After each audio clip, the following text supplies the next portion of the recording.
Hello? There we go. Hi everyone, we're live. This is a lot of small effort on my part. I put these over here, but that didn't seem to work, so we're gonna put those over here next to, and just probably move these tanks. I was trying to make things look a little pretty because my desk is just a mess, guys. You don't understand how messy a person I am. But, we are live. We're live with fun concept. I haven't done for a while. Ahoy, ahoy. We got some chill, theoretically stream good music. Oh, you subbed to Lynn lately, I see. Access to her emotes. Well deserved. She's a very fun streamer going through some rough times right now. But, definitely gone. Alright, that setup could do. Probably you can see a little bit of my, like, wacky setup we got here, but we're gonna try to keep the focus on the important stuff. Models. So, today is something I've been wanting to try for a while. I had a lot of issues the last time I tried to do this. We redid it a little bit so that we could go. So that's what we're doing. Today is going to be a paint stream with a Q&A. I have my chat open here on my desk where you can't see it, but basically right there. I have my tablet opened up so I can see chat messages coming in while I'm painting. Otherwise, we have my paint set up. You'll have... Here's where my palette is. This is the models. I'll be holding them up such as so and trying to keep myself from being too much in the thing. I'm hoping between both cameras that I won't block too much of the view and that we might be able to get some painting done. There's a Chelsea saying hi, showing off her new nails.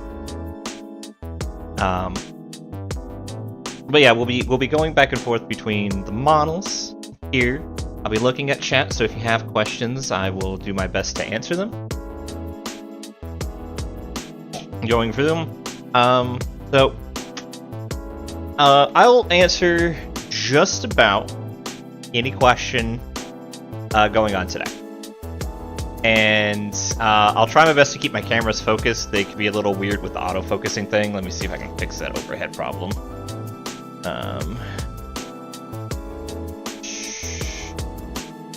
Maybe if I apply that, stop.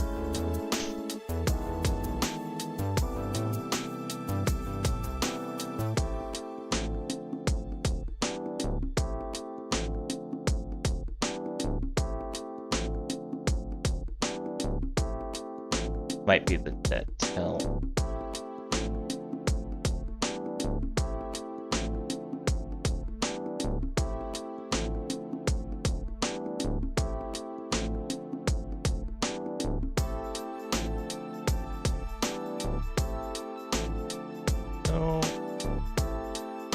Okay. I had to turn the auto filter off so it was trying to get more focused, and that was the problem. As it was attempting to focus, it was because this camera up here is my older camera. This is a newer camera. This one right here is the newer camera.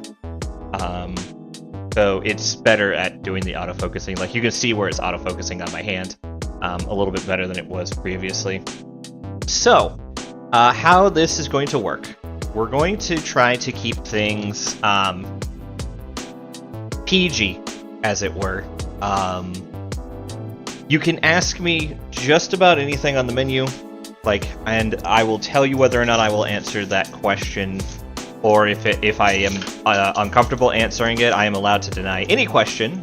There is no points for asking it. I am not so high and mighty as to demand that you have to spend points or subs to try to get answers from me. I do hope you subscribe, but if you don't, that's fine.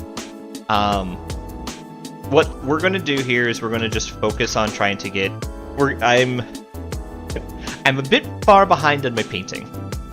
I have all of these models you can see here. All of these models need to be painted. Now, this one is technically painted. This model right here. Let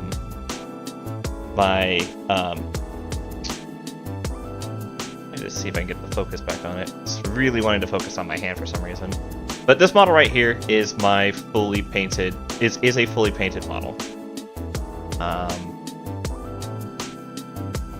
So I can show up to Nova, and aside from needing to do the base, which I can do in an afternoon, it's fully painted. However, there's a thing with this model. I have fully painted this model if I include its helmet. But I am the kind of person who really, truly, and desperately wants to watch the world burn.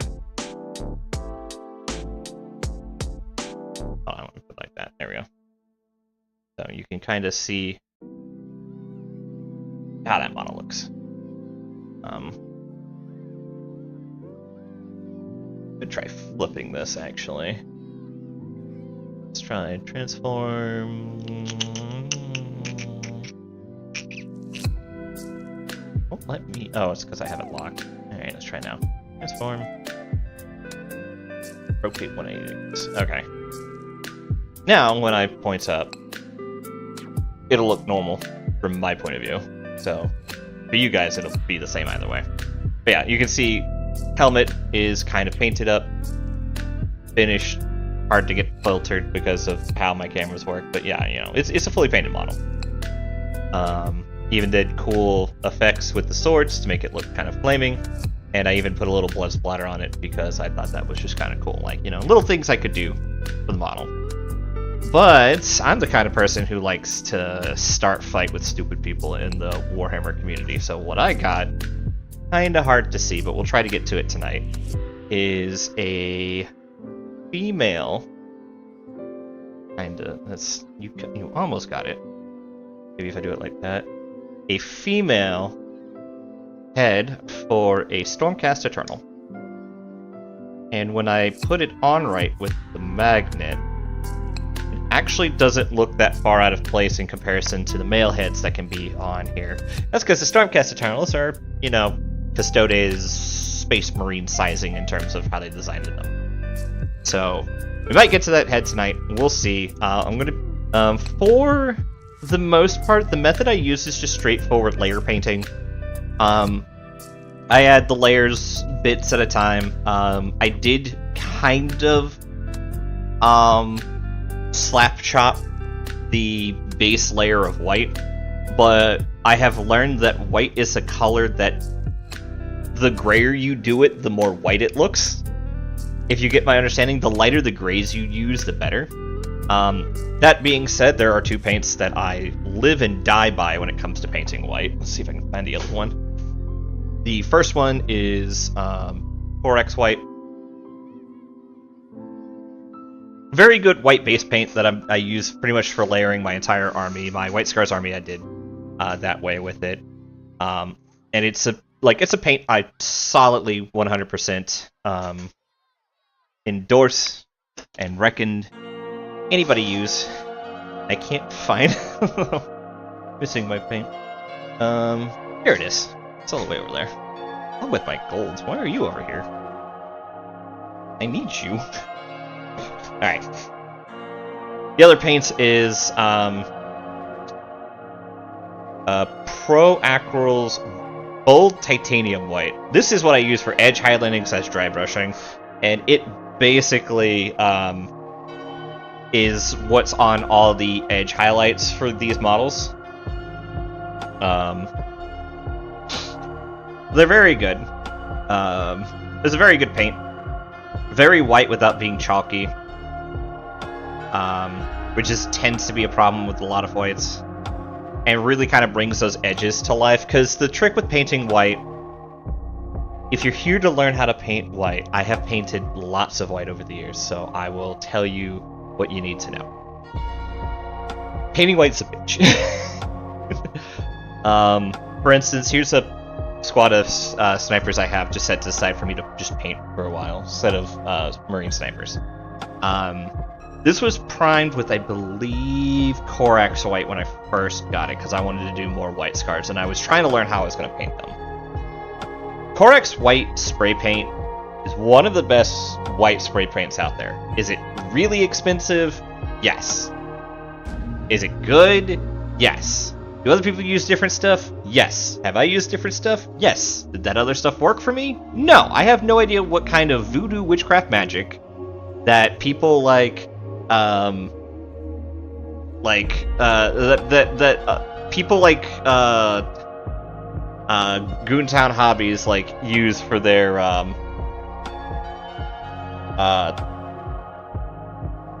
whites that just works magically for them, that doesn't work for me, but I have never made a good white work. But Corex White Spray works for me, so even though it's like $20, $30 a can, I pay for my pain. But it made my whites really work, and the final result from my test white model for Custos, my Blade Champion here, came out basically perfect. With the Corex White mixed with the Corex White, the new-ish Soulblight Gray. Doesn't want to focus on it, but yeah, Soulblight Gray and Titanium White. Colors is basically what I used for the base layers of white. What I would do is I primed the model Corex White, hit it up entirely head to toe with Corex White. Made sure hit it head to toe with the Soulblight Gray shade to make the darker recesses a bit more shade. It actually worked out really well, because after I hit it with a thick Corex White dry brush and then a thin Titanium White dry brush, it makes it look more like a kind of pseudo marbly white. Now, this learning process for doing Solar Watch did not come overnight. I have been painting white scars for years, and I have had some successes and I have had some failures, and I don't think you understand. When I first went into this, I wanted to try something different. I'm going to show you my secret shame. I might end up, as I step away and come back into the camera, I might put more painted models I have lying around, just start stacking them up on here. But here's my secret shame. I think I'm still going to go with it, because I think what I'm going to do is I'm going to treat it like he's an ancient Solar Watch Dreadnought. I primed him Corex White, and then I took out Seraphim Sepia to make it more of a bone color rather than a white color. And since I've done that, all the white parts you see are just parts I need to paint silver. But since doing that, I didn't like how it looked. I think it looks fine for like a Dreadnought. Like, I think putting him with his bros over here, he sticks out as like an ancient being who has awakened from his slumber and come out of his crypt, and you know, he's dusty, he's covered in dust and grime from just being in the depths of Holy Terra for years, and is moving onto the battlefield to kick some ass. But he could use like a solid pressure washing. And I think I'm going to leave him like that. The problem with why I didn't go with this coloration, and you can't see it yet, but let me give you a slight example. Let's grab my gold. For gold, I'm going to use Retributor Gold. Retributor Armor. It's what I use for my base set of gold. It is also the base prime that I use. This Blade Champion is an example of that. I will use gold primer for gold models. Look, let me tell you something. When you're painting 30 Custodes for your first Nova 30k event, you might find yourself with a little bit of issues getting them all painted in time. But The music's been here the whole time, by the way. It's just, like, I can turn it down a little bit if it's too loud.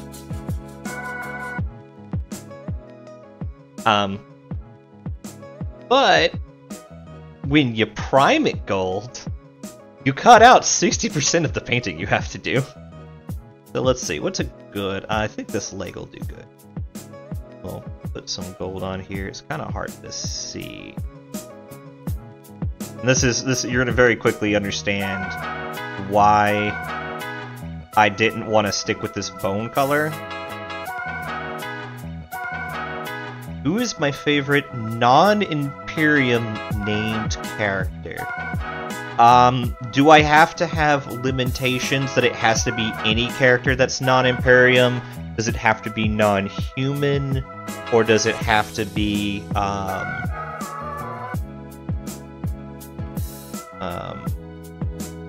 you know, do you want like a top 3?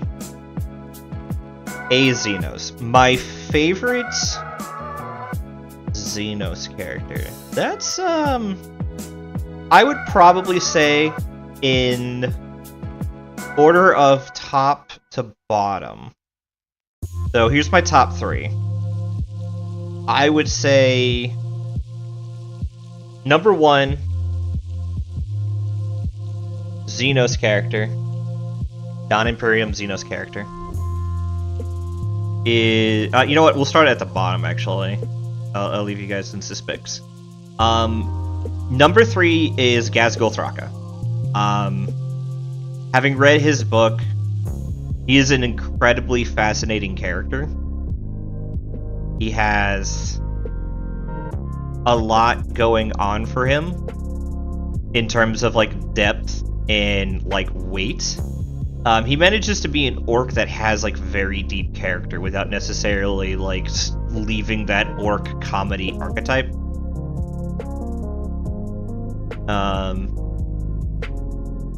You know, he's probably my number 3 favorite character, and is a large part of why I like orcs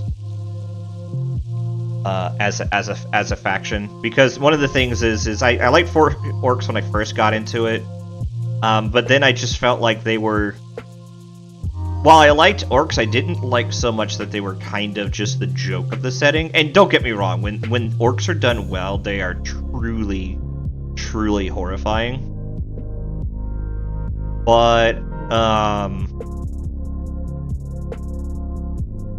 they aren't often portrayed that way. They're usually portrayed as a joke. Alright, I think that should be enough. Let me do... I will get back to your question in a second. Let me just show why I didn't want to go with this bone in the first place.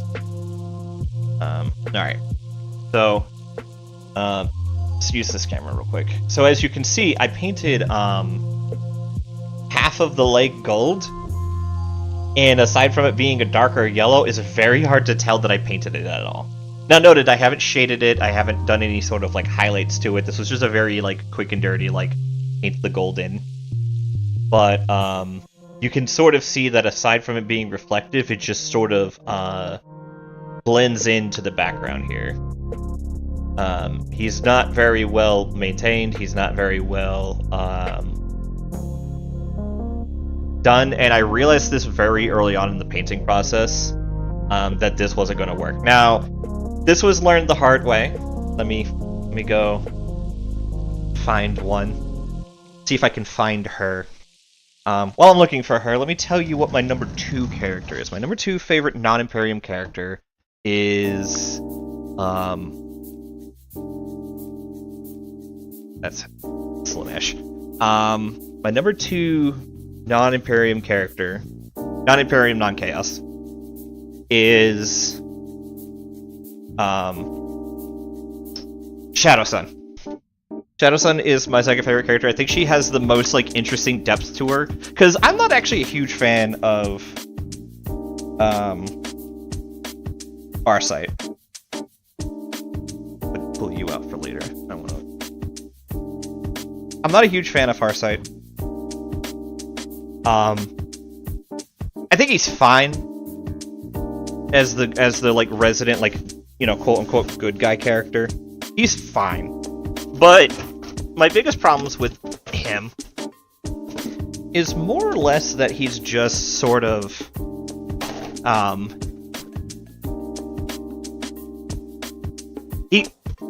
he kind of breaks the mold for Tao and makes it a bit hard to enjoy. I just want to put my sisters.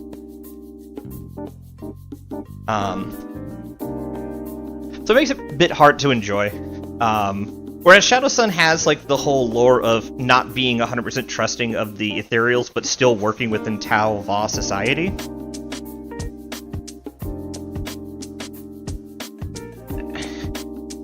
Alright.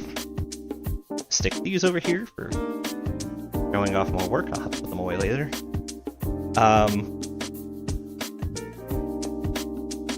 Chelsea's gonna come in here and be like, why is it a fucking mess?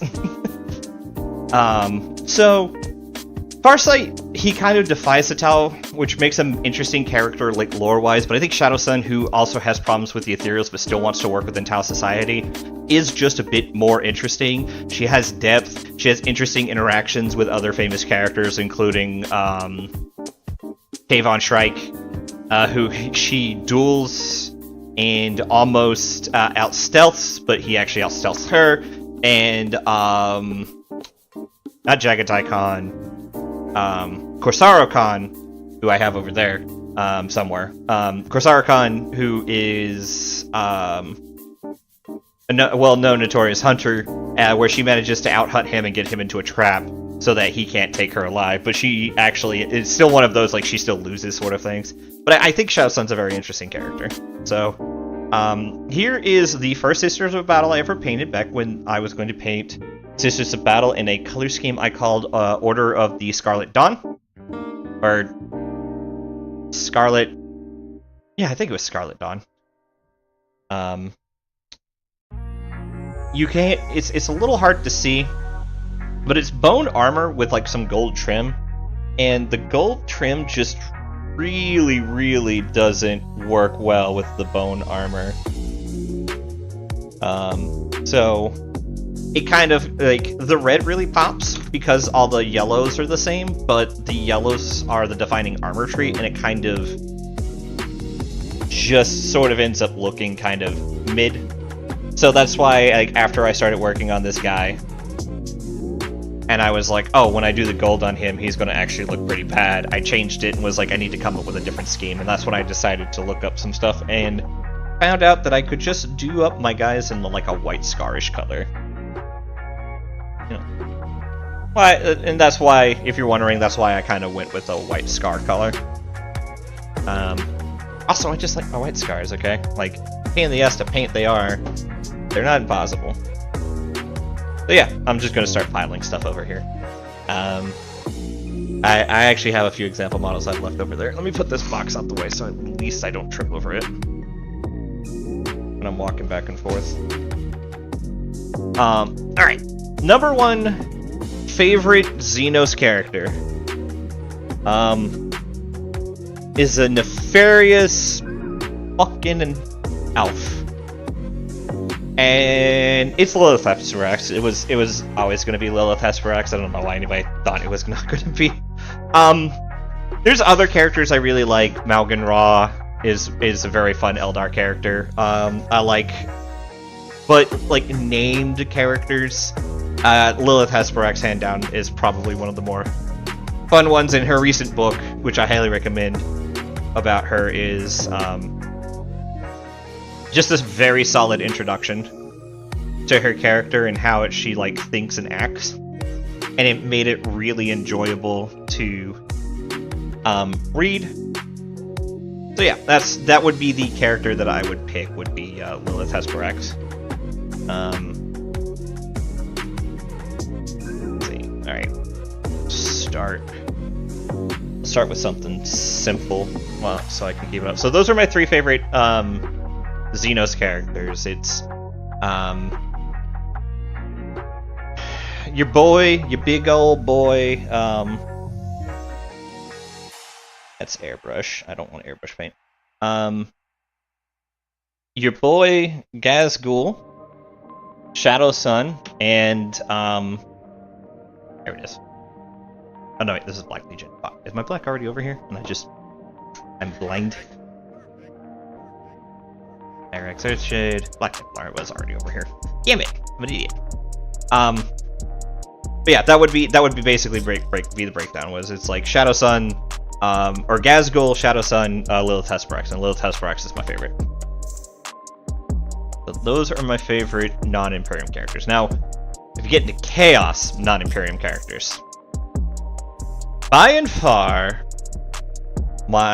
so all three are going to be Chaos Space Marines. It's just kind of how it works. I'm going to split it up actually. I'm going to do I'm going to do Chaos Space Marines, but I'm going to separate them out from like Chaos Space Marines and Heresy Traitor Legions. So, up there in my top 3 favorite Chaos Marines is the big bad boy himself, motherfucking Karn. Actually, no. For Chaos Space Marines in the top 3, I wouldn't put Karn.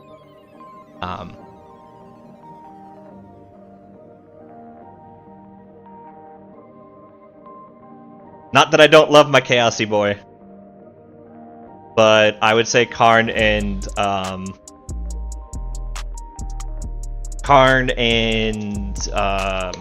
Angron. Well, among my top favorite characters in the Horus Heresy are, and I mean, I don't even mean like top favorite traders, I mean Horus Heresy, period. Top favorite characters. When it comes to the actual 40k, they kind of lose a lot. Not that Karn isn't interesting, I have a few of his books, and he's actually kind of like well thought out and interesting. For those who are wondering, I have mixed a little bit of contrast medium with the Black Templar contrast paint, and what we're going to do is a couple of small details here on the here at the ankle joints, the butt, and a couple of the arms. We'll be trying to get those faded in. But yeah, I would say actually Abaddon the Despoiler is one of my more interesting characters. Kyle, the Armless, has come a long way for me. And while you think it might be, oh, the Fall Acadia, no, actually I didn't like him in that either. I think the first thing I started to like him in was the Nachman Crusade. That came out. And then I believe it was Isaac. I could be mistaken. But it might have been Isaac from Tablet Gaming who recommended the Talon of Horus.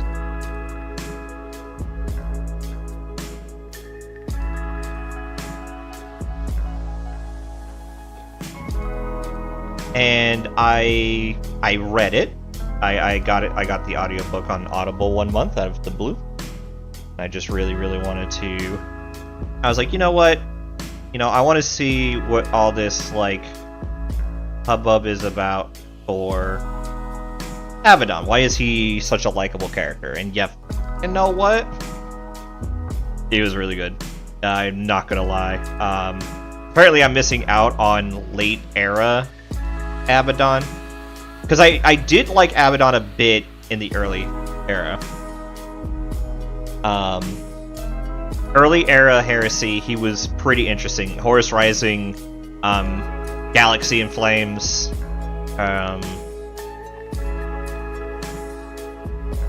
he was very interesting character. Very honorable, but like brutally savage character. That was, well, not one of my favorites, was definitely interesting. I'm still getting through the Siege of Terra, but I have been finding Abaddon quite interesting in those.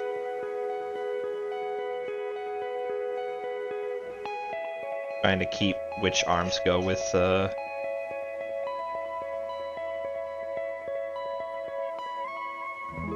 go here. So Abaddon, but in 40k, his 40k appearance is actually really good. It has all the hallmarks of why I liked the original Horus, and also understood his fall. But with his own charm and twist to it. So I'm a huge fan of Horus, or of Abaddon in the 40k series. Next up on Chaos, interesting characters in the Chaos books. You might find this funny, Contagion, because I doubt you're expecting it. But my second favorite, would be your boy, Azek Ahriman. I was kidding you. You know who the number one Chaos boy is. But Azek Ahriman is a very interesting 40k character who can best be described as the road to hell is paved with only the bestest of intentions. Sadly, his books are narrated by the infamous Mark Eslab, or Estlab. I don't remember how to pronounce his name properly. And while I will give the man credit for trying his best, oh man, did he just, fell very short for any sort of stream work for him. So, with that said, and tragically it not being an audiobook, I went out and bought the fucking omnibus. I'm not gonna go get it because it's on the other side of the house, and I'll walk around the room and grab stuff, but I'm not gonna walk and go grab my Ahriman books. But I grabbed the Ahriman books. I have not had a chance to read the recent ones because I haven't had much chance to read it at all, and god damn it, they decide to keep Mark Eslab around to fucking voice this shit.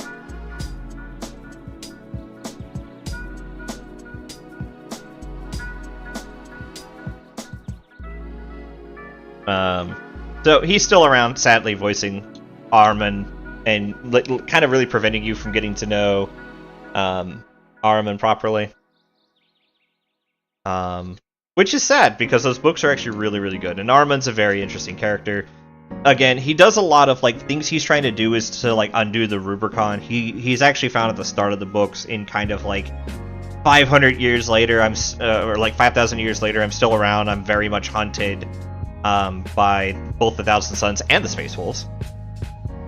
Trying to find out, and they're all trying to find him, because they're trying to get him to undo the Rubicon, but he's like, I don't know how to undo it, I just made it. And then it kind of starts his slow, down spiral in that he tries to figure out ways to undo it. After turning Amon, one of his former brothers, into a,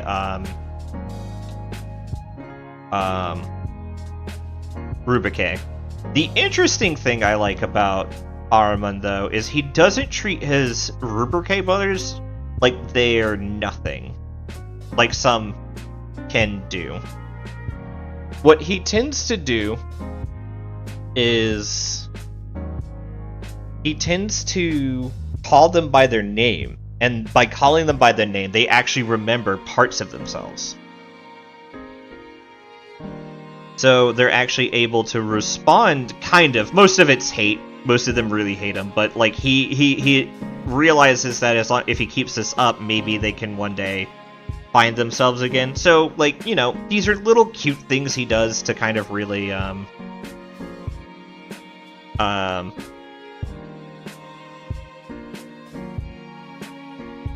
get Ahriman on his side. So yeah, that would be my second favorite one. Is Azek Ahriman. He's pretty interesting. Highly recommend his book series. You can still kind of find his omnibus around. Trying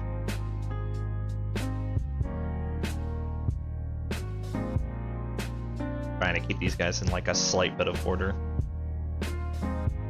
I'm also trying to keep them in terms of relevancy. So if you're wondering what the relevancy here is, this squad has to get done. This guy has to get done.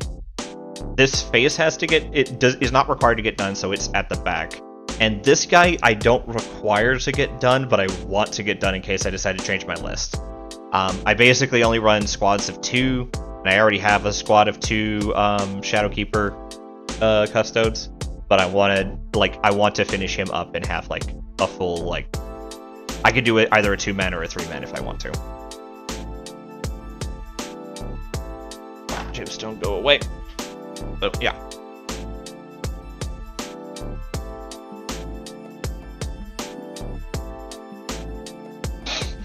Number 1, favoritists with the mostest, the absolute top tier chaos character you can find anywhere out there, with very few exceptions, very few people who can reach his lofty levels of perfection, is Fabius Bile.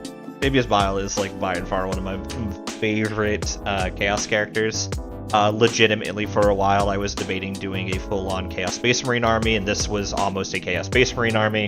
For the sole fact that I enjoyed Fabius Bile that much.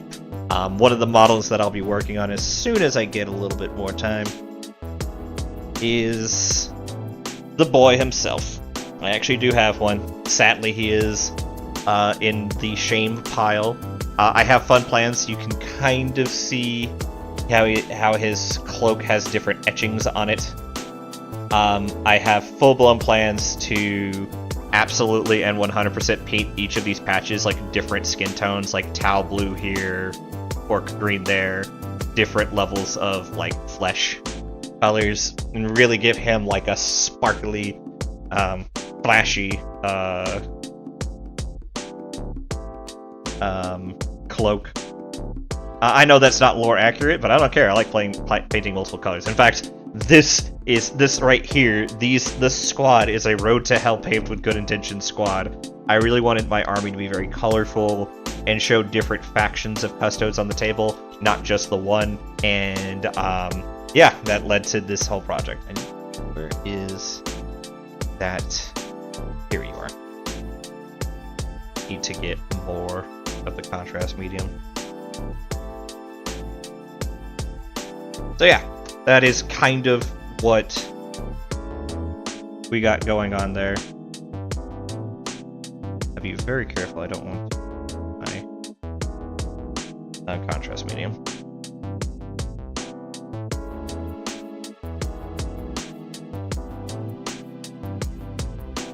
But I don't want to take up like infinitely. In case you're wondering, yes, I do have a whole separate paintbrush that I have. It's a little bit old and the bristles are a little bad, so I use it to grab paint, mostly medium paint like contrast medium or Lamian medium, which is over there, so I'm not going to go get it right now. And it lets me have a paintbrush that I can pull medium out to mix with my actual paints without tainting the paint mix. Without tainting the medium, so that it's not as so that the colors start to blend and bleed together. Yeah, Fabius Bile. Why is this vile spider, disgusting experimental scientist of a man my favorite Chaos Man?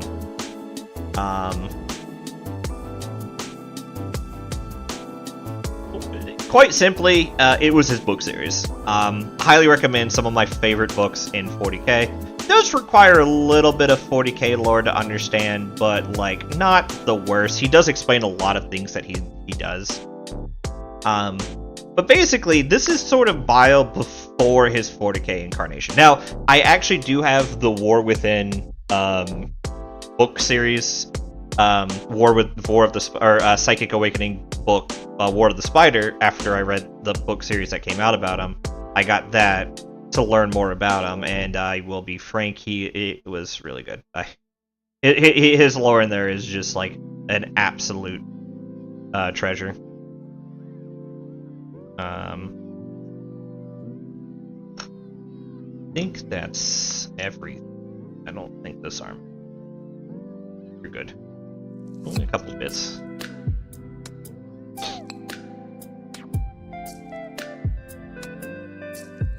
But his book series really portrays him as kind of like portrays his obsession and his seeking of perfection and his fall to chaos without being a fall to chaos. Also, if you thought Peter Turbo, if you are one of those people who went and watched Adeptus Ridiculous, first of all, kudos. I love Adeptus Ridiculous. I watch them all the time. I post videos in my Discord, so you can follow, don't think I don't like them. I love them. I even subscribe to their Patreon. But second, if you think Peter Turbo is the most God is cringe character, look no further than one of my favorite scenes in the first book of the series Primogenitor, I believe it's called. Fabius Bile is sitting there talking with some Emperor's children who are trying to convince him to come work with him, and then kind of time stops and he meets what's best described as just like a herald of Slaanesh / Keeper of Secrets. It's left vague, but it is basically like somebody from Slaanesh themselves. Now, if you don't know, me, big fan of Slaanesh, really like them. Got some models, maybe I'll grab some later. Right now we're doing this painting, and I can show you some of the models I got for that. But I tend to play them more in Age of Sigmar. I don't tend to play them in 40k because I don't like the Emperor's Children. Not to be crass, but the Emperor's Children are kind of cunts. Hi, sweetie. Okay. No. No. I can't. You are literally blocking the little bit of line I need to see. Okay. Maybe we'll get you to do some of the bases.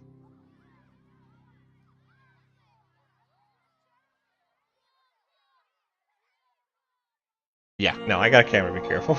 Got two cameras. So, Fabius Bile, who is talking with a Herald of Slaanesh, legitimately denies God exists. So the Herald points up to the stars, which turn into an eerily similar face to Slaanesh. Hold on one second.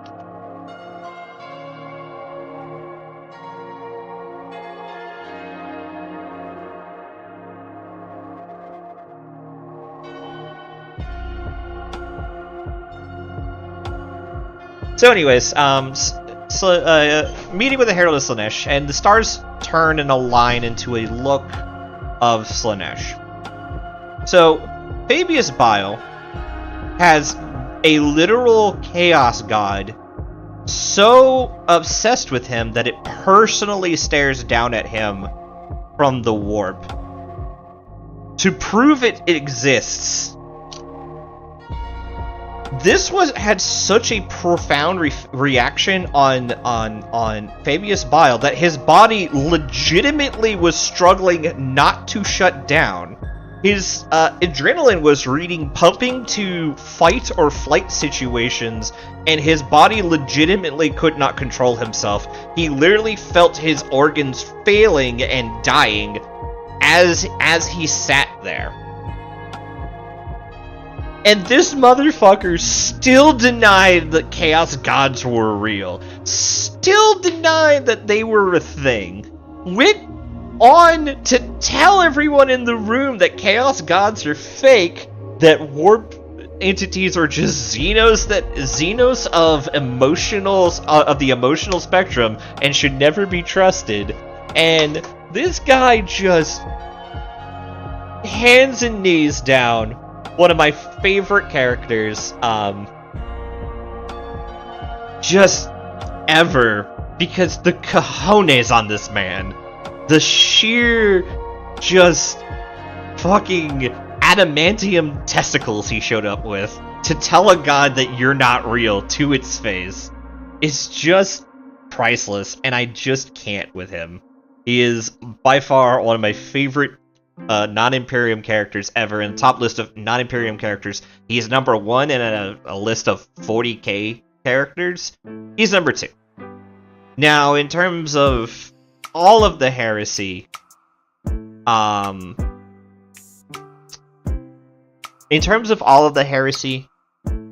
his Horus Heresy iteration, I would say he's kind of mid.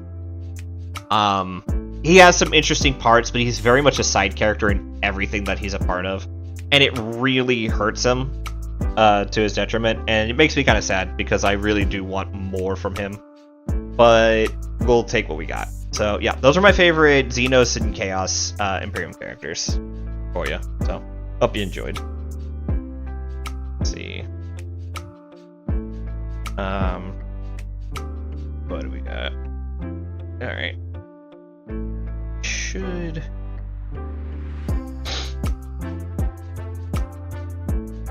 I don't want to do gemstones yet.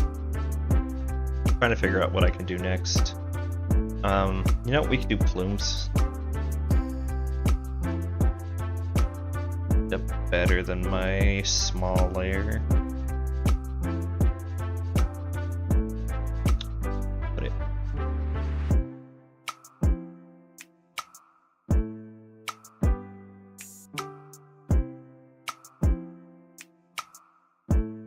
If you're curious what I'm doing, this is a brush conditioner and soap. And I'm basically cleaning. It helps me keep my paintbrushes to a fine tip so that I can paint, you know, things like that regularly. I tend to do it every time I'm done with contrast and metallic paints because it also helps kind of clear away. As you can see, I've had it for a very long time. I've almost cored it from one side to the other. So yeah, that is the first question I got out the way. So, yeah, any other questions you want to ask, by all means, I'm more than willing to answer. Let's see. Trying to find what I did with my red. I mean, I can cheese it if I want, but I kind of don't want to. Are you? Nope. You're Piston red gemstone. Where's my just red? I just want red. Did it end up over here? Yeah, it ended up over here. Oh, that's Swastalker red. There you are, Mephiston red. We'll grab that too.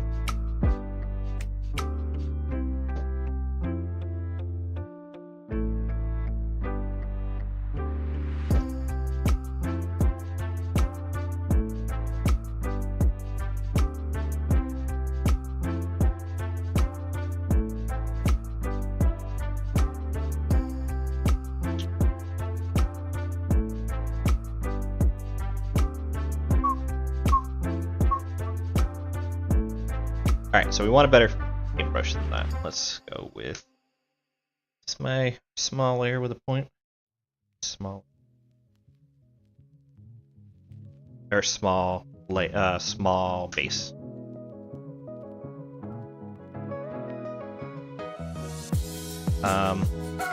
As you can't tell, I tend to invest heavily in just the straight 40k paints. It's not that I don't think other paints aren't better or anything like that.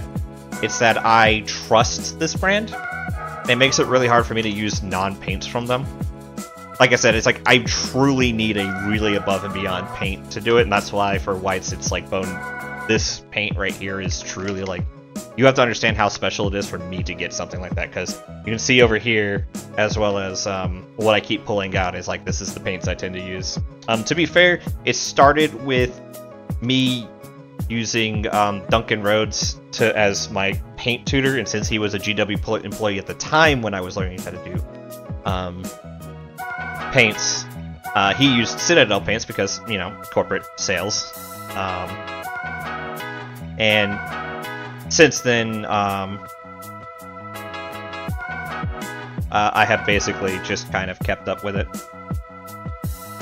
With just using Citadel paints, because it basically became a brand I could trust, and every time I branched out to use different paints like Vallejo and stuff, I just had problems. I am growing a little bit more, like, since I got an airbrush, I'm going to try to use Vallejo airbrush primer to prime my models indoors more so I can get more work done with them.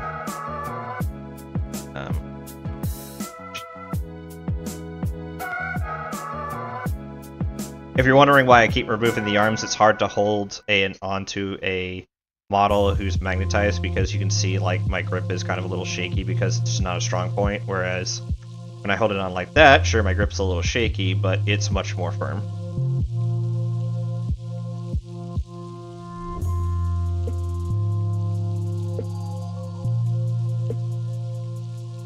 So I have to be careful.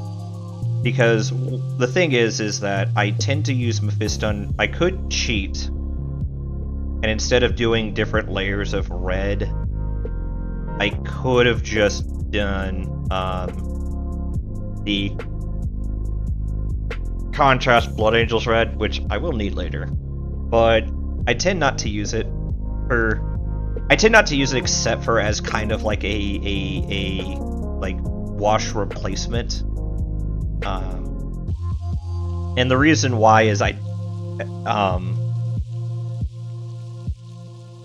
had my Custodes for a while, and there's a few of them, their plumes I've done in red that I've done with this style, so to make sure it doesn't stand out awkwardly, what I tend to do is do the base layer in Mephiston red and then use contrast plus dry brushing.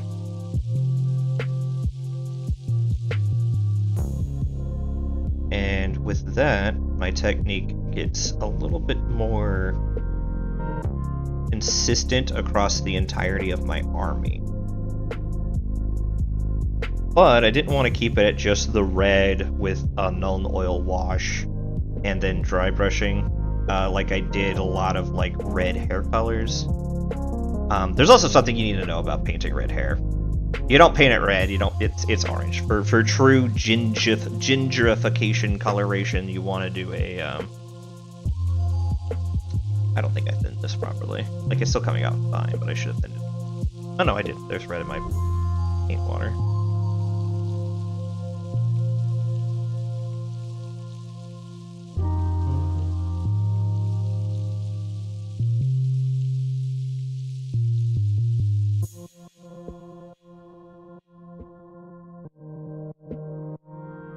Just getting this red down. I don't have to quite be as perfect with this as I would normally be, because I basically just need to get like one nice layer, maybe 1.5 of a layer. That's a little red on the should have had. Try to zoom this camera in a bit. No, that's sort of what I wanted to do.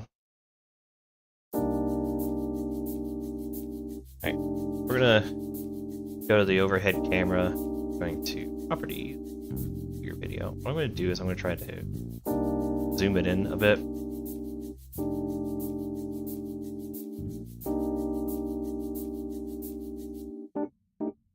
That way you guys can get a better view.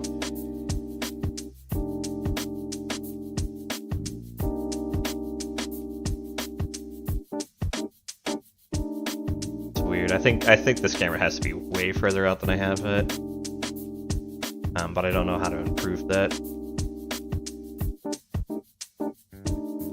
There we go.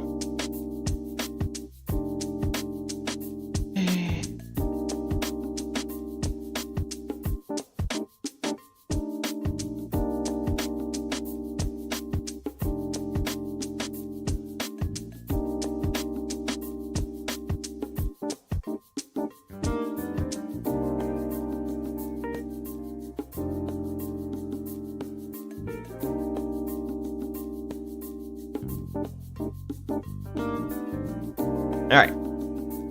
So, now that we've gotten that down, let's talk. Let's see. Got any questions lately, so I'll just continue talking on, like, the trend of, I'll talk on the trend of painting and, like, my goal as a painter.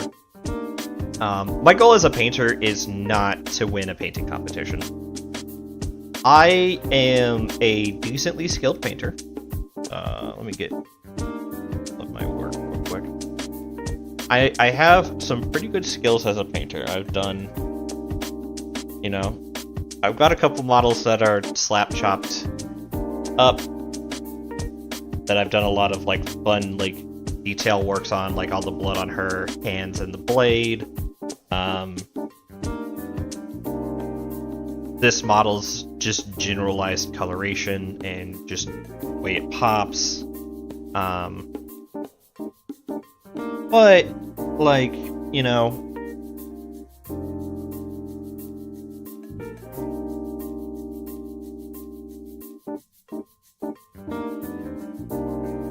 and we also have, you know, this guy, my White Scars captain in Phobos armor. Very much a lot of little details and stuff added, and painted up. You know, looks good. Probably one of my better works. But like, even this, if I showed up and I was like, I want to enter this into a painting competition, I don't expect it to win.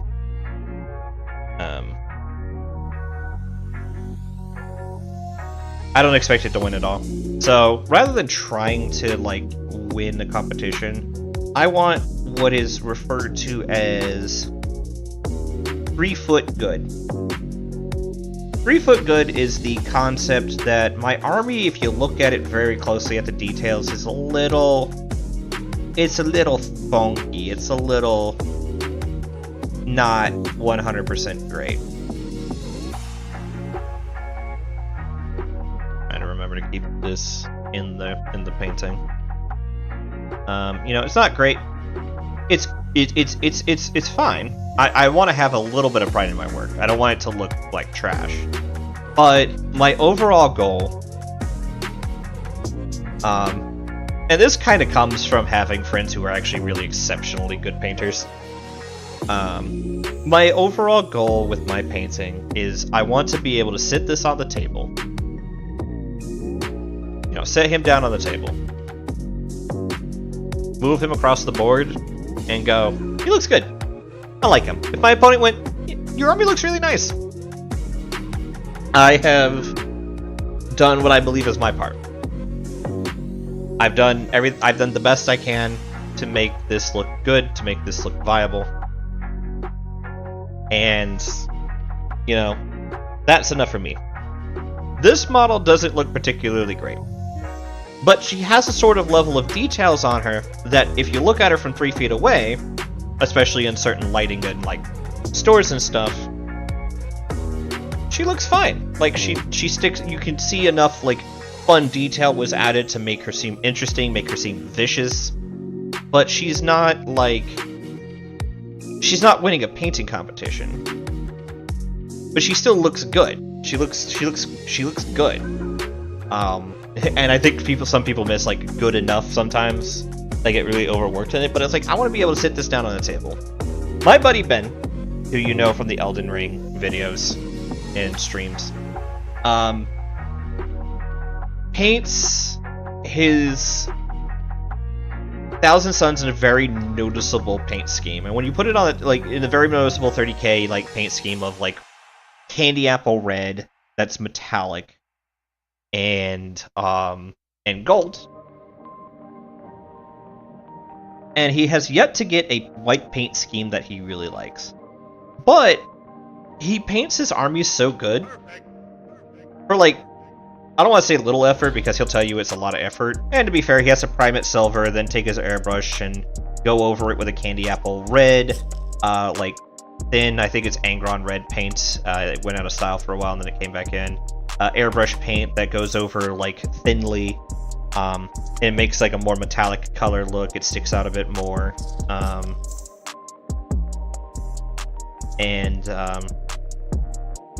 You know, his army looks great. But if you look at like the details it works and stuff, it's like it really starts to kind of fall apart. I think a few of his models, and even a few of my models, could probably go on, like, could actually be, like, if I ever fully finished my Valdor model. Because there is a Space Marine head on there I need to still go and paint, Night Lord's blue. There's a, On there, I actually had a friend of mine paint an Alpha Legion. One of my friends who I was playing the most back then actually do up one of the shoulder pads in Alpha Legion colors. I need to do some of the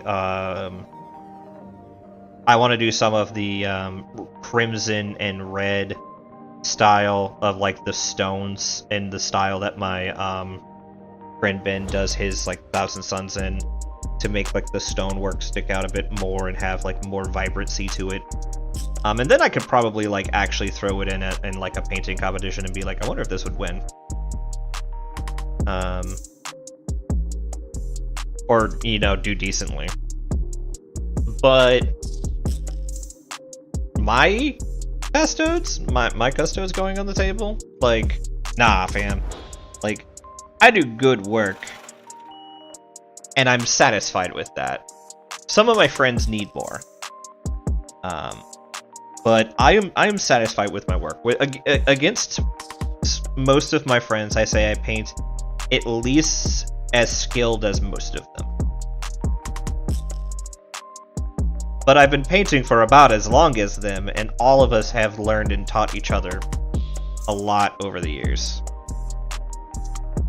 This red does not, like, this plume specifically is giving me problems. But we've learned a lot. We've grown a lot together as painters and hobbyists, as friends who enjoy a unifying game together. And this has taught us all different things. For instance, I was the first one to really... I wasn't the first one to use Slap Chop, but I was the first one to embrace it fully for an army.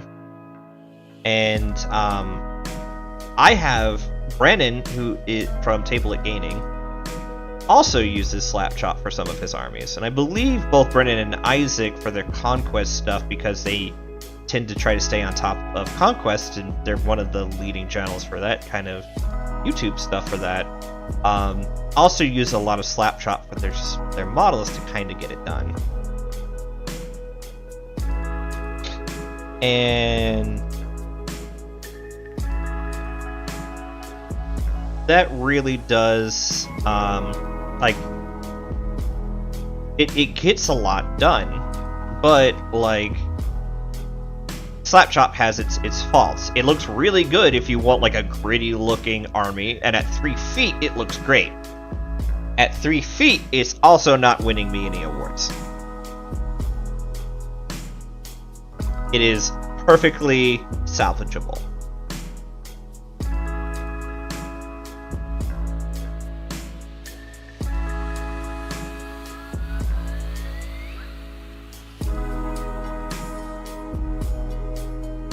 Alright.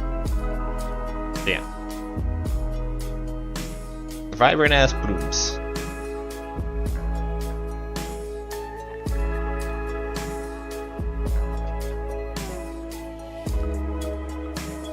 Yeah, seeing that color just really starting to bring everything together. I might even end up skipping doing the gold a bit tonight and start it tomorrow. And just get more and more of the color, like smaller colorations done. Then I can go up to the gold. The gold is the last part. It's not hard. I did this guy's gold in about 30 minutes, even including the weapon that was detached. But it's very anxiety-inducing because I have to be very careful with everything, because painting over white is tough. In fact, that's the reason why I still have my white paints over here, is because there's small parts here that I've noticed, like a little bit on the shoulder here where the leather kind of, or this little arm guard where the leather kind of went off, you know. Some parts like here at this edge where the gold kind of like didn't clip on, and it's like just a lot of bit of work to make this gold look good on non-pure gold custodes. For this guy, he painted them pure gold, washed them, dry brushed them, and it looks great. For those who are scared to paint custodes, just paint them gold. Just straight up, paint them gold. Go out, go to your local store, go to your local hobby store. Cry about the prices. Where is it? Cry about its prices. cry that it is bullshit at its cost, cry that it doesn't matter, cry that it is just pure pain, and then get yourself a big-ass fuck-off can of Retributed Gold. Get yourself a big can of Retributed Gold. Prime that sumbitch, Retributed Gold. I'm serious, look, his base is gold. I just took this can, I sprayed it all over him. Outside, in humidity that is between 30 and 60 degree humidity, any higher and it has a chance of watering over, any lower and you're probably going to be fine, but it might have a little trouble drying because the climate's too dry and it might dry funky. 30 to 45 degree humidity, go out there, slam this little gold on there, and then, you know, wash it. You got different options of washes. You know, you go with your standard Nuln Oil. Nuln Oil is a pretty good one. Gives it a very grungy, grim, darky look to it. People live and breathe by just non-oiling everything. And you know what? For a time, I did. Then I started working on my custodes. So you could use your Nuln Oil. I have one bottle of old Nuln Oil left, and I have a bottle of new Nuln Oil. I've used them both interchangeably. The old Nuln Oil is better in my opinion, but there's still a place for the new Nuln Oil. I think, again, people are whining over the changed formula. I'm pretty sure it was changed for a reason, and it's not a reason that GW wanted to change it. It's just more of a probably resource intensity thing. Whether it be cost cutting or not is its own thing, but it's. I don't think they would want to change one of their greatest paint formulas unless they had to. And by greatest paints, I mean like Nuln Oil is one of their more popular paints that they paint up. So you could do that. You could be complete wacky Looney Tunes colors and paint it Druchii Violet. Druchii Violet is a purple shade. It'll give it more pop with the gold, and that's really good. You have to be very careful. You want to make sure you apply it liberally but thinly. You want the whole model coated. You want the whole model coated top to bottom in this. But you want to make sure that it's a thin coat. You want a very thin coat on there. And if you see any pulling, you want to make sure you get that out of the model immediately. So that's option number 2. Both are very good. Both have their own strengths. But I went a bit different. What I do with my shading, and this is very specifically to get the more antique looking golds that I've got for my models. If you want the more antique looking gold style, I'm trying to see if I can make it focus on that.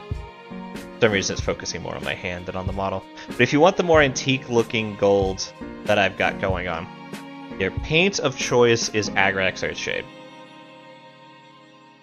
This paint is a brown wash. Goes really good with a lot of things, but it gives the gold more of an antique look while still getting that nice like deep dark recess colors for your custodes. Very good, goes well with everything. I tend to put it on after I do the leather because then I can make the leather and gold look good. I got a little overzealous when I was painting this model and did it before I did all the leather, but that's a different problem, and I can always add more layer later. So yeah, that's how you can shade your golds. Different styles, different colors to make it look good. Yep, no worries. I was just talking about my paint scheme and my paint colors. We're doing red right now.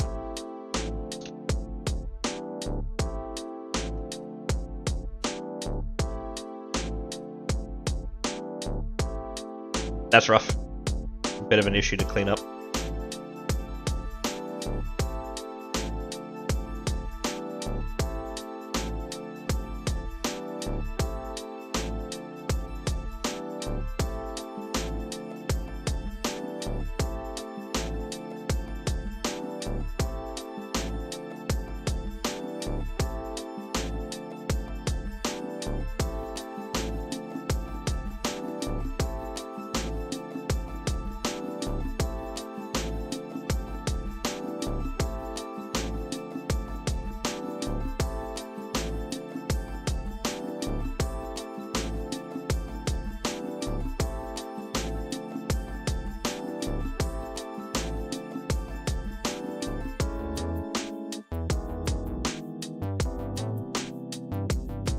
Sorry, I keep bringing it to myself just so I can see it a little bit better. I need to just pull in over here.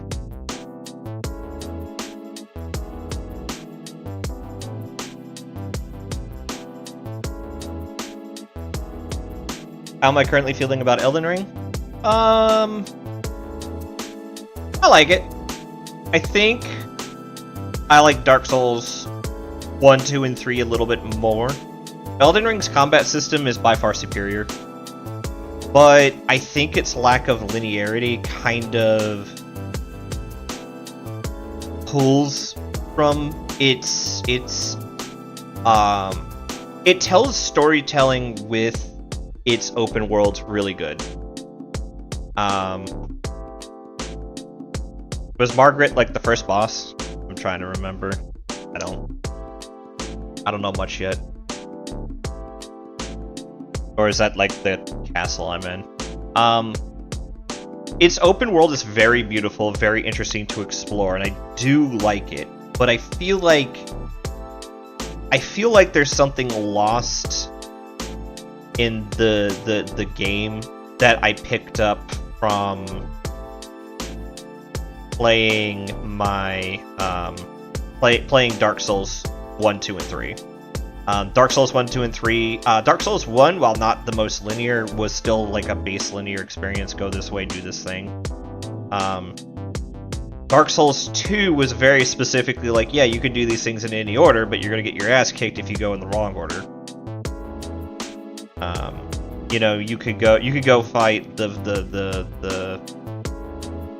you could go to the woods if you do it right, sequence break, rather than going to the tower, but if you do that, you're going to... And you can go to the tower first rather than going into the swamp, but if you do that, you're going to get, like, slapped. I know it's not a true swamp, but you know what I mean. Like going into the riverbed, I guess.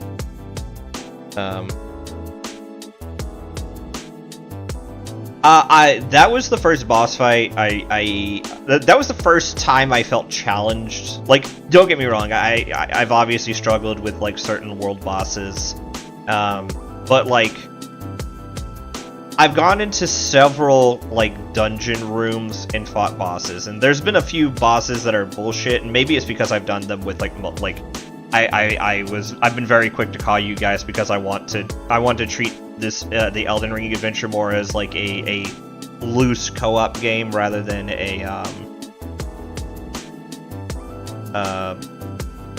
its own kind of adventure, but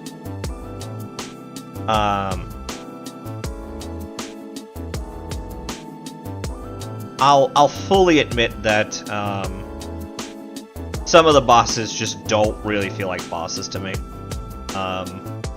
They just kind of feel like powered up NPCs. Now Margaret actually felt like a fucking fight. I have not fought any dragons, or if I did, I don't recall them. And if I don't recall them, that's bad because they were mid. There were still some interesting fights in Elden Ring so far, but I definitely feel like there's like minions in the game are very, very trivialized. I tend to die more from overconfidence than I tend to die from the minions actually being difficult. That said, I do know my build is a particularly powerful build in general. If Dark Souls 1, 2, or 3 taught me anything, it is that Ultra Great Sword strength builds backed up by a little bit of faith/pyromancy, depending on which, if I'm playing Elden Ring or Dark Souls. Elden Ring, I'm obviously faith, but in Dark Souls, I just took pyromancy.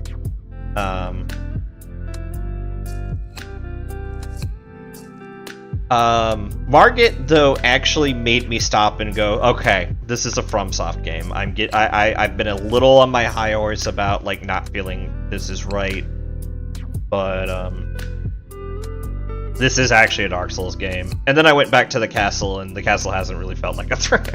Like, I feel I'm more, like, with the exception of Too Many Body Parts Spider-Man, I feel like I'm more threatened by the sheer number of enemies rather than the enemies themselves. Like, I kill the enemies in 2 or 3 hits, but, like, I get too confident because I'm very good at AoE clearing with the with the great sword, and then they just kind of like dogpile me.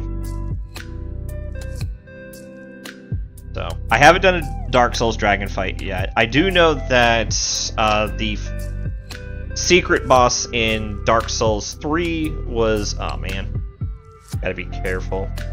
Yeah, it's already happening. Gotta be careful because sometimes paint... Like the big problem with Citadel paint bots is that they can get paint everywhere. And I gotta be careful that the paint on my skin is dry so that I don't mess anything up.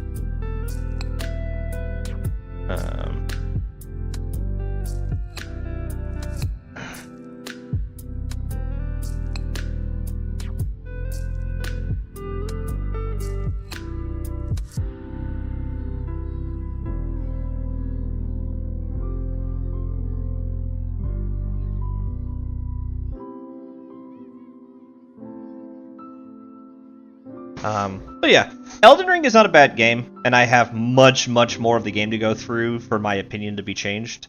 I don't think it's as bad as some people were making it out to be, some people being YouTubers that I enjoy. But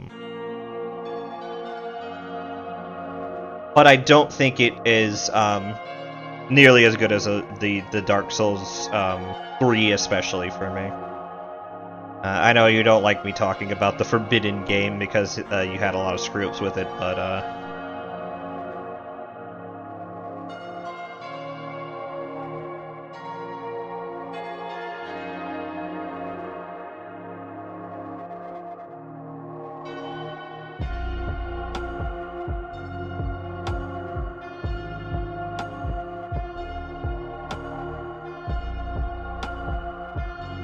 sorry.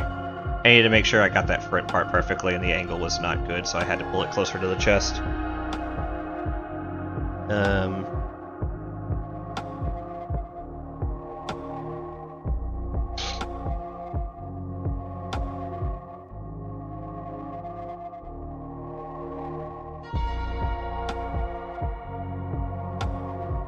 So yeah, Elden Ring enjoyable. Looking forward to playing more. Really do hate myself for how I want to stream, especially this game specifically. I want to stream blind, so I haven't gone and created more characters to play more of the game, because I don't want to accidentally upon something I haven't done yet.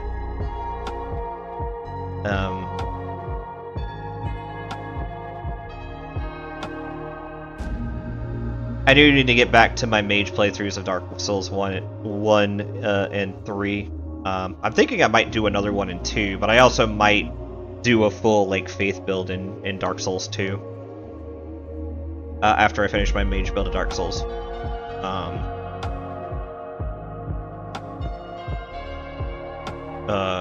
3.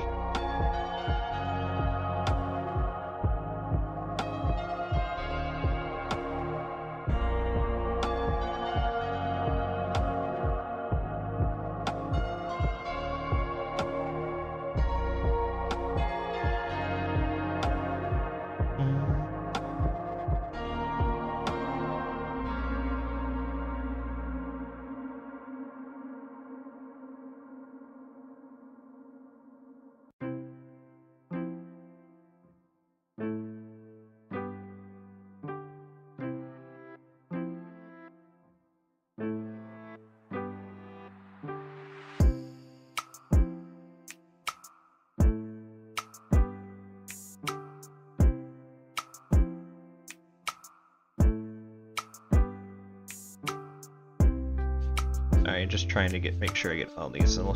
This is why I prefer to prime in black. Not that I would prime any model I'm playing white black, but this is definitely why I prefer priming in black, because if I miss little details, most of the time it gets covered up by the fact that it's black. And at a 3-foot range for painting, black tends to work well. That's why you'll see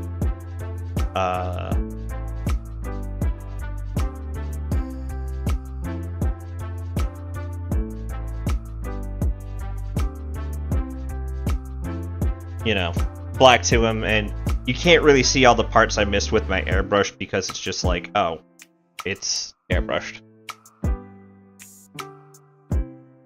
Let's see. Alright.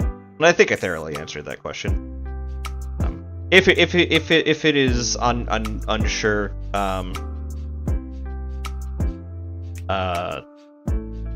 Elden Ring, to be determined if I like it more than Dark Souls 3. I think it's going to be one of those games where it's like content-wise it has more than 3, but that doesn't necessarily make it better.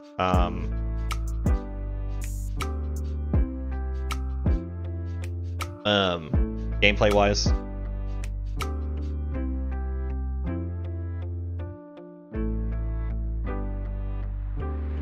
It'll really be the difference between, like, I think the big difference is that a game that is very large, like Elden Ring seems to be, is going to leave me with a situation of feeling like, you know what? I feel like I had a lot. I'm going to take a break from this game for a while, and I'm not going to play it again for like a year. Whereas Dark Souls 3, I finished that game, I'm like, wow, that game was really great. There was so much to it. I'm going back in. And my worry is that, specifically Elden Ring is going to give me like those vibes of like, yeah, even just already looking at it, especially like this one right here, but just seeing the red on the plumes just really is already starting to bring things together, making things like really pop a bit more, like just look more like complete. The plan's eventually like, I'm thinking I'm going to do the red plumes tonight, and then we'll do the blue weapons, and I'll go through how I do my blue weapons up, and we'll see. Yeah.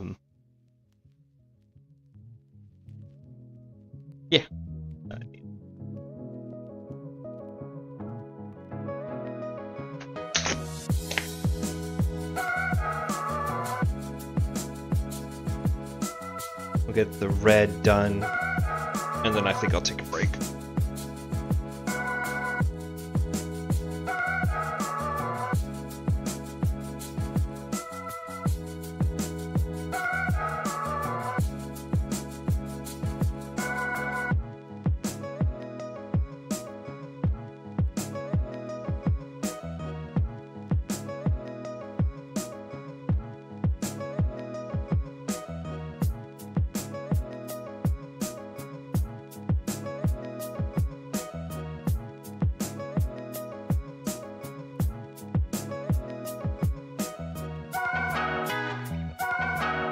Let's see.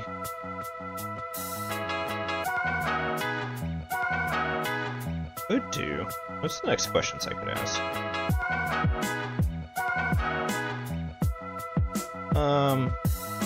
I guess I could go with more about me. I'm Lucia, the Panic Bird, for those who don't know. Longtime fan of Warhammer. About 2024. I graduated. I flunked out of college in 2009, 2010. I really didn't start learning about war games until my post high school. But it wasn't long into college I started learning about them, because I remember Zach telling me about Warhammer Fantasy Battles and having to like roll Wind Direction, which that's just very, very old Warhammer edition stuff.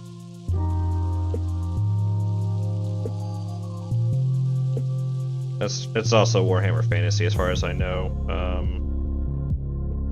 Not even older editions of 40k cared about like Wind Direction or things like that.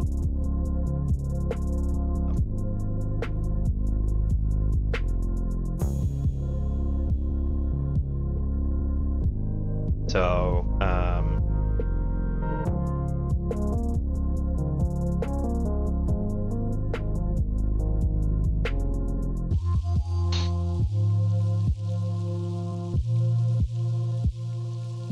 I would say this would be I would be a 40k player, like collector, for about 15 years and player for about 14. The player part for about 14 being about mid-October. October was when I started to go out and look for people to meet when I first moved to New England, and I went to this old place, no longer exists, called the Game Castle, which it has a reputation amongst my friend group as being bad, but, you know, I am its verdant defender, and while it's definitely not a deserved defense, people have to understand I was a very lonely person when I first moved up here, and the Game Castle crew was actually very welcoming to me.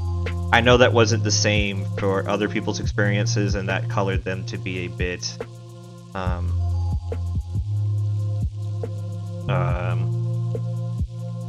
have a bit of issues with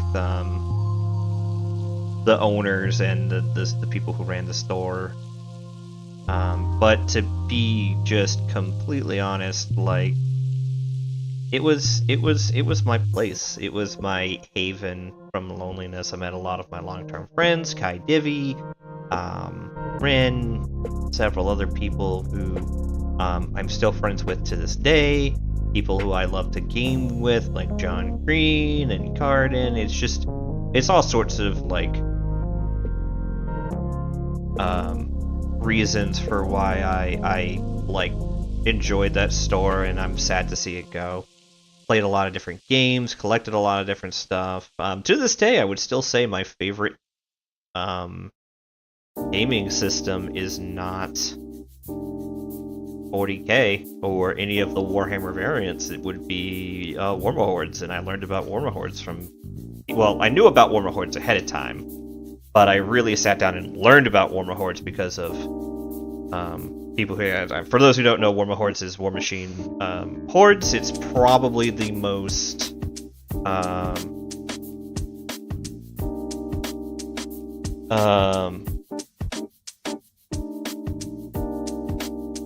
like, I don't want to say biggest competitor. Honestly, some days I think Malifaux's a bigger competitor, though they're two different games. But probably, like, biggest competitor. Especially towards 6th edition Warhammer and 6th edition Warhammer and 2nd edition Warmahordes. Probably the biggest competitor was like War Machine Hordes. War Machine Hordes was like two different little mini systems.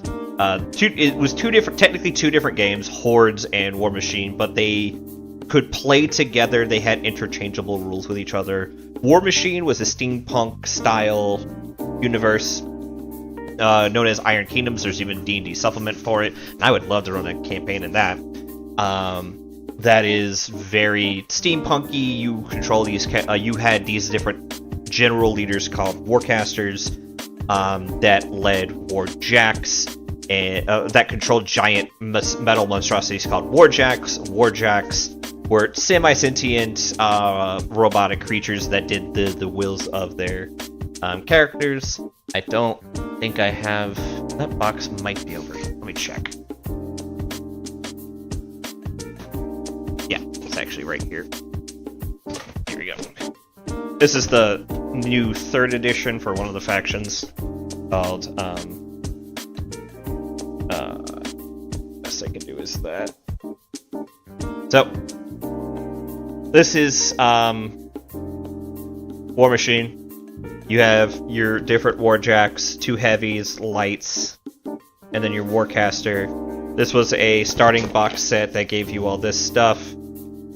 Different factions. You had different factions. There's Krix, which I got the battle group for 3rd edition when I was thinking I was going to play that army before I stopped playing 3rd edition. You had Krix, Protectorate of Minoth, Khador, and Cygnar. Yeah, Cygnar? I think it's Cygnar. And those were your 4 different factions, and then they grew. You had your Mercenaries faction, your Angry Retribution Elves, I think they're called Skryia. They have new factions since I played, but I stopped playing like mid-3rd edition because themes are a terrible thing. And then you had Hordes. Hordes was... If these were giant robots, think Hordes as giant monsters. Like, same size scale, But like you had corrupted dragon monsters, you had werewolves and rock golems, you had large trolls, you had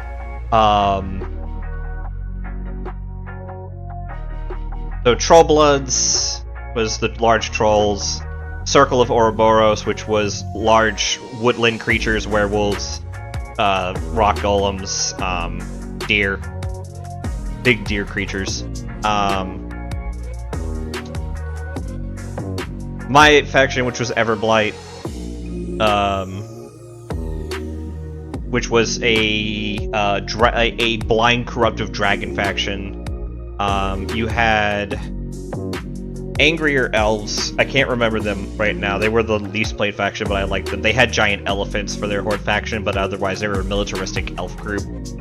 And that was just sort of their MO. As a faction, was that they were like how the big differences was Warjack you poured energy into in order to make function. Beasts you had to pull energy away from to keep them from rampaging. And they each had different factions and stuff. I started out as a War Machine player, playing because I was an Imperium fan and a long-time Secret Sisters of Battle fan. Back then, Sisters of Battle were all metal and cost hundreds of dollars to play. Like hundreds of dollars to just build a 1,000-point army. You know, people joke that AdMech are bad these days because you can, you know, you can play an entire army. You can put an entire 2,000-point army on the table that costs $2,000, which is true and kind of sad. But like Sisters of Battle back in the day also used to be able to do that, but way worse. Like I think it was something like $2,500 to play a very, very bare bones, like in comparison to what Sisters are today, a very, very bare bones army. You basically had Exorcists, Retributors, Dominions, Sisters. All of these were metal models, by the way, which were a huge pain to put together.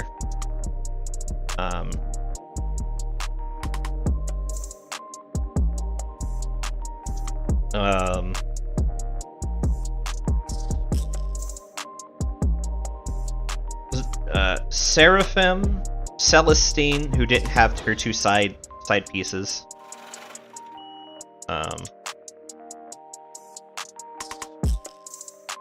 Why does this guy have a red sword? Or why does this guy have a red sword? Well, it's to match these two guys' swords, and I kind of just wanted to do a little bit of kit bash where I had fun. So he has he basically has this sword, and I wanted to keep up the theme that the shorter blades are like blessed by the Emperor, and so are red and flaming. I'm not, you know, I do have a potential future project where I learn more about green stuffing, but I'm going to use this blade the best. But you can kind of see where this blade, where I tried to make it more look like a Flameberg / like burning blade. Whereas my typical weapons tend to be more cool blue and like more like their like power weapons / like painted equivalents. The only exception to this is actually my Constantine Valdor model, which I painted up silver. Okay, I think we're good. There's a little bit of white spots here and there on them all, but I think that'll get cleared up in a second. Because next, we're going to go to the contrast, and I'm actually not going to thin this down at all. So, we've done the red. So, to continue to match our theme of, like, red for, like, plumes like this, we're going to do the Blood Angels red. Now, this isn't going to go on the blade, but it's going to go on everywhere else.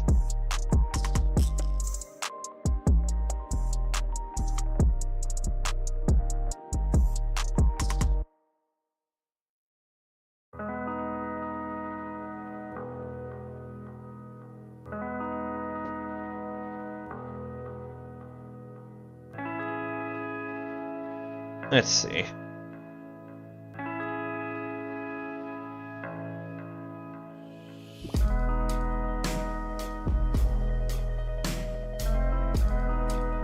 I guess I could next do how did I get into 40k? Most people get into 40k due to really, really evil friends who introduce them to it themselves. Who introduce them to the game, like their friend, like they go, oh, I'm going to be doing this thing called Warhammer 40k, and then your unsuspecting victim goes, Warhammer 40k, what's that? And then you just like grin evilly in the background and go, well, my friend, let me tell you a story how I was there the day that Horus slew the Emperor.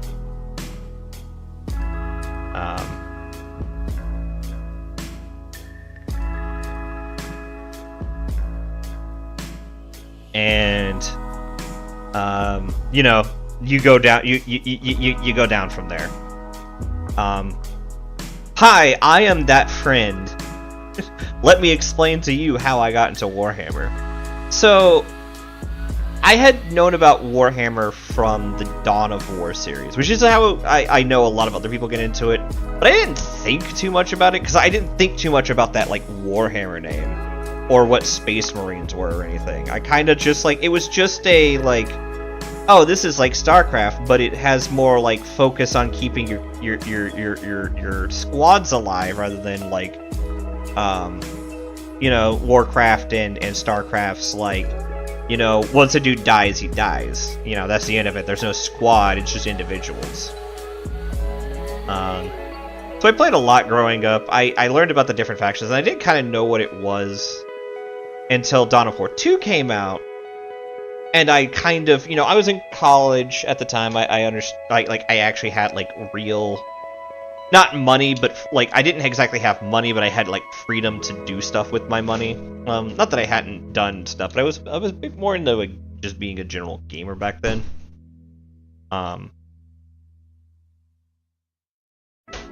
So I didn't know too much about Warhammer 40k, but I knew Dawn of War 2 came out. My laptop at the time sadly couldn't handle it, so I had to wait to play it, even though I bought it on release. But I was like, man, I can't play Dawn of War 2, and my buddy Zach was like, well, why don't you just read about it? And I'm like, what?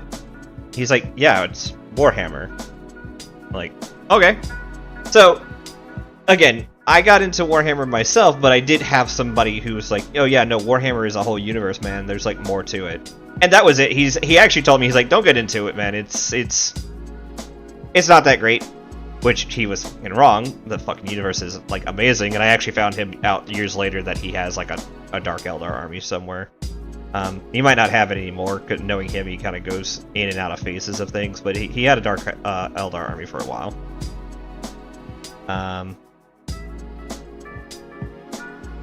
Also was the guy that got me out of anime, just for me to find out, like, 10 years later he got super into Naruto, and I'm like, that was the anime that he gave me shit for liking, so. Yeah.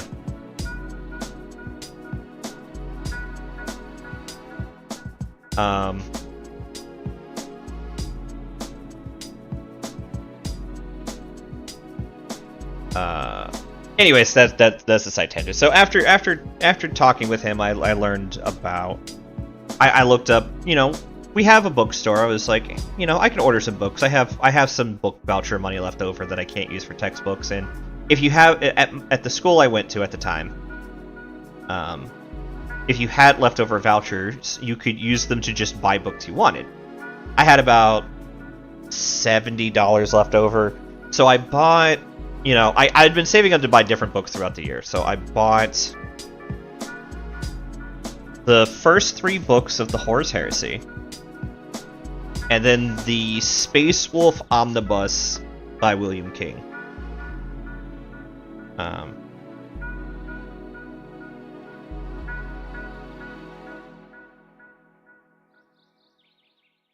And that started a trend of things that I never financially recovered from. And I wish that last part was a joke. Warhammer is very expensive, but I love it anyways.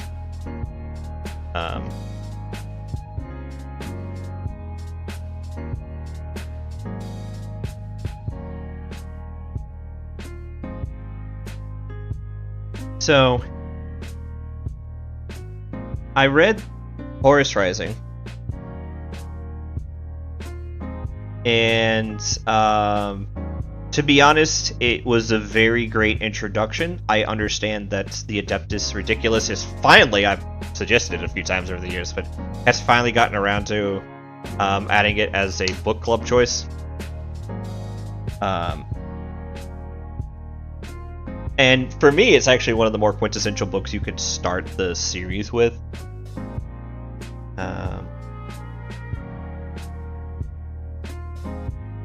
And because of that, I learned about Horus the Magnificent, the glorious, loyal son of the Emperor, who had very many faults and failings, and was very insecure about, like, his issue with his brothers and his true place as War Master, and if he was even good enough. And boy, that does sound an awful lot like what most people go through about, like, imposter syndrome and if you really are the best for the position. And he honestly didn't think he was. He thought his brother, the angelic choir boy, well, not in choir boy, the angelic divine being, Sanguinius, was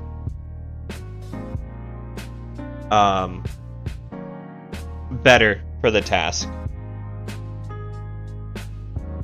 And that's tragic, like, thinking about this. Like, this is in Galaxy in Flames, which I believe is the second book. Hold on, let me actually pull up the list of books. Horus Heresy book series in order. Oh my god, why the fuck is it in... Alright. Book 2 was False Gods. Ah, son of a bitch.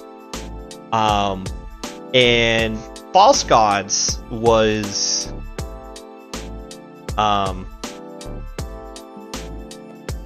definitely interesting. It was a lot of, like, setting up the fall. Horus gets stabbed by an Anathane blade. This leads to him to be corrupted by Erebus in turn against the Emperor. This also led to the start of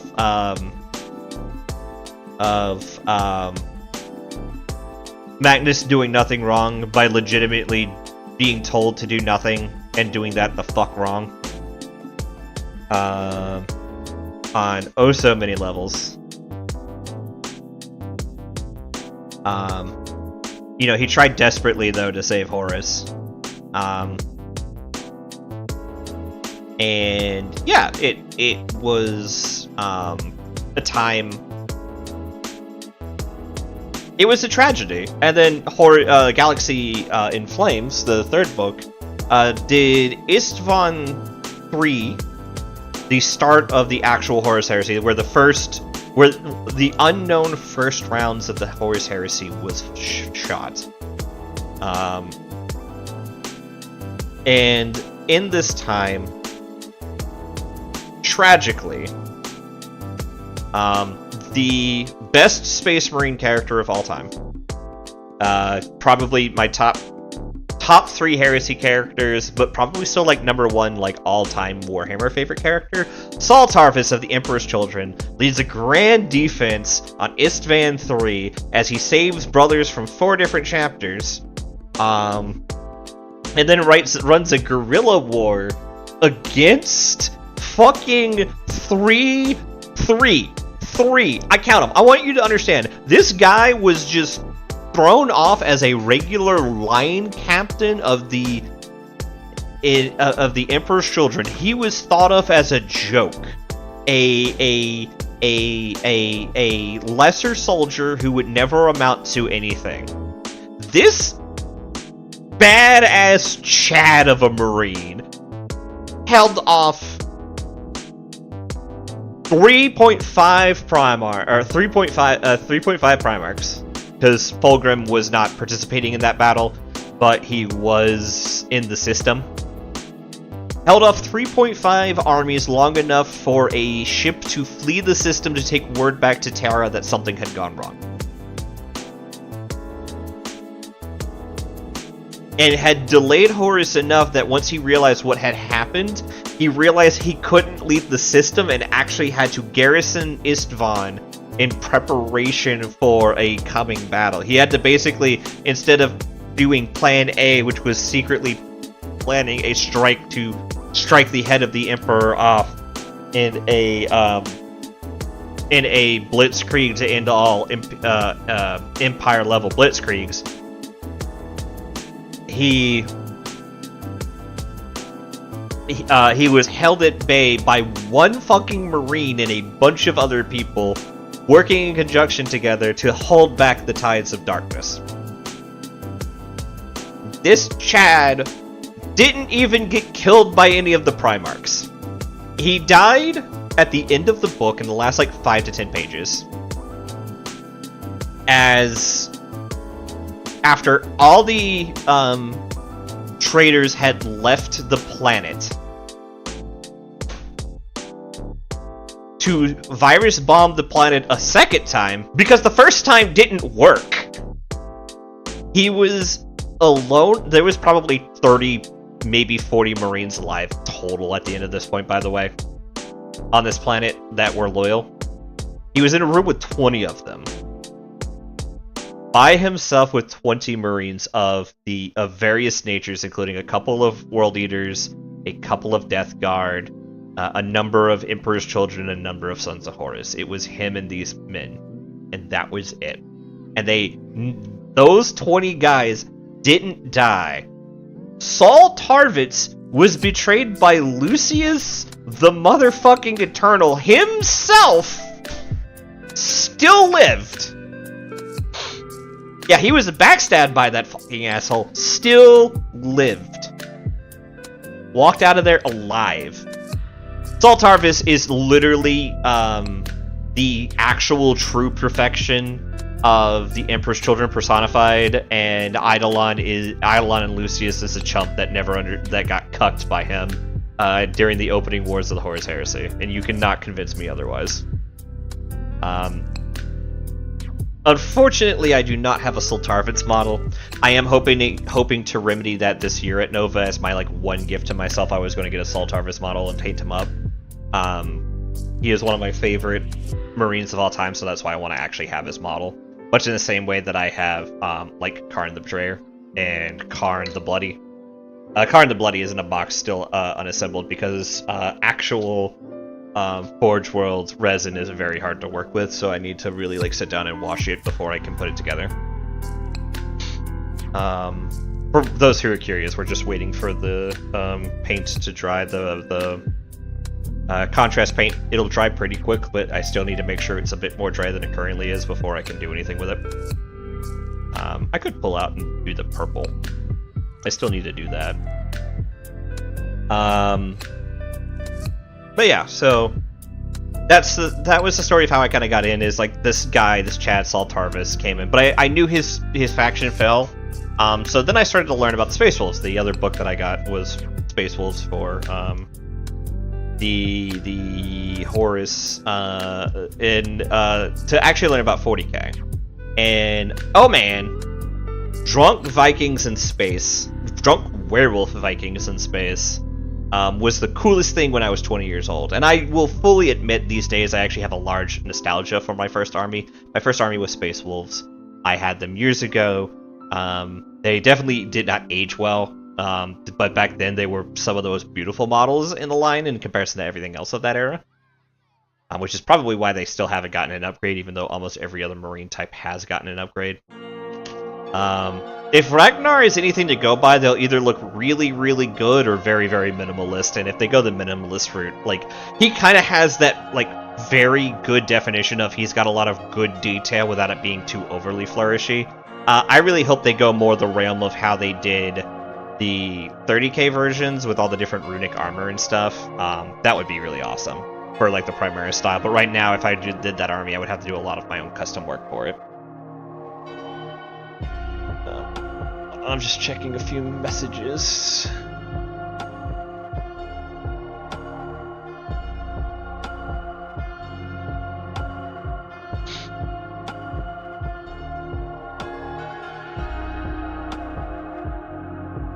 Okay.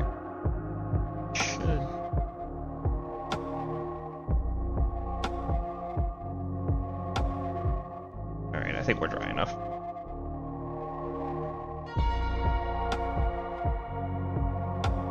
Alright, guys, you ever wanted to learn how to dry brush? Because you're about to learn.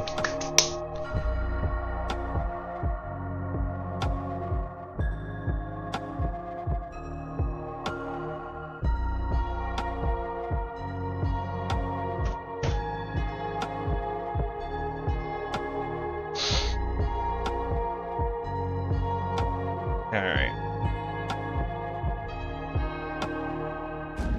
So, first you need to get one of your dry brushes.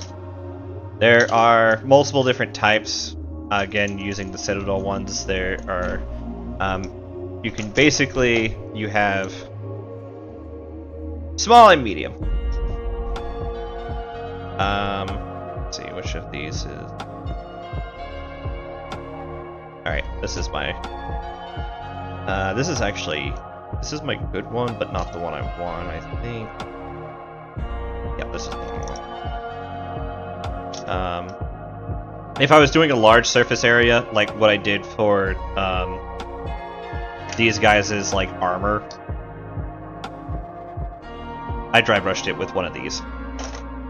But if I'm doing much more small areas and I need to be controlled with how I tackle a model, like these guys' plumes, we're gonna go with the red. But yeah, so that is how I got into FreeK. Oh, it's almost 10:30. We're gonna take a quick break. Pause the music real quick. We're gonna take a quick break. Just gonna run to the bathroom real quick, and then we're gonna come back.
Well, that was weird.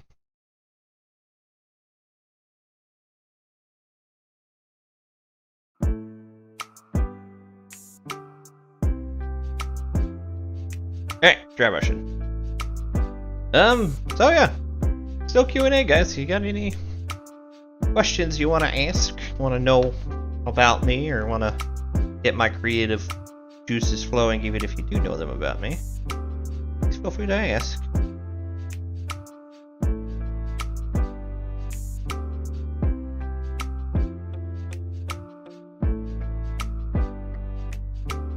I get that red into the bristles. We don't want to have too much. Okay. Give this a little.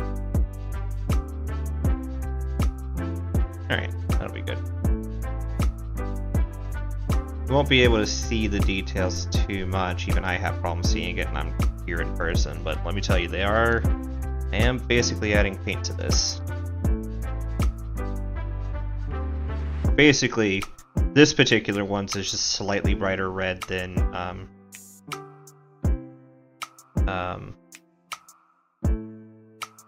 the base color, so it's not going to do too much other than just kind of help deal with the stronger shading of the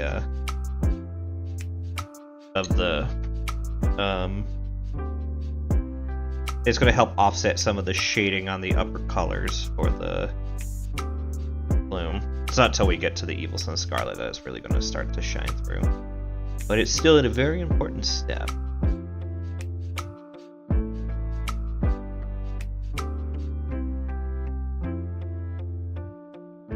This is basically just a cheap way to do, like a cheat way to do edge highlighting, like in a hurry. Because you're basically hitting up all the raised edges and trying to really like hit them out. Okay,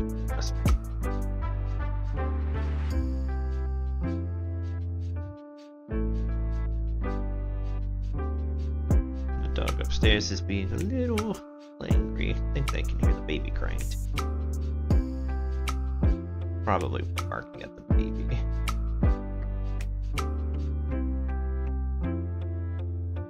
Okay.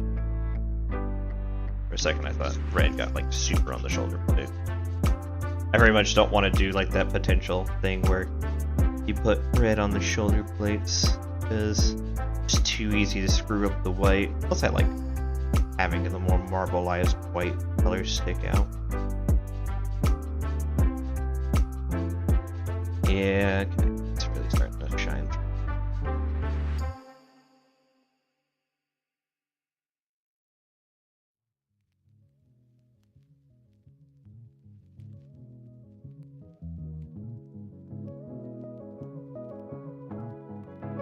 Favorite non-Primarch Imp, Primarch equivalent Imperium character?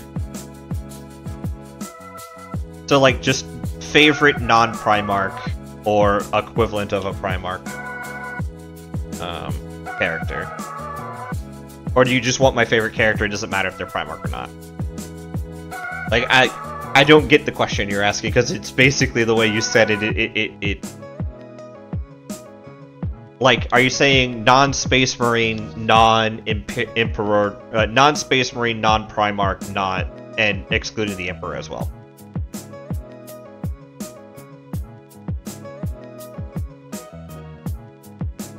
Because to be fair, I talked when talking about the chaos and everything. Okay, so you want non-Primarch Imperium character.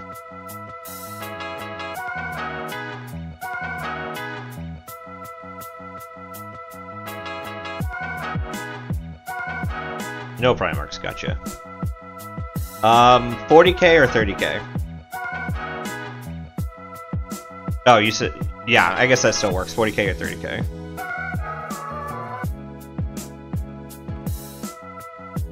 Yes. I don't count Kaldor Drago as equivalent to Primarchs. He's just written that kind of poorly, but people love him anyways. And I'm one of those people. Alright, favorite non-Primarch character. Favorite non-character. We'll do 40k first, just because 30k is very easy.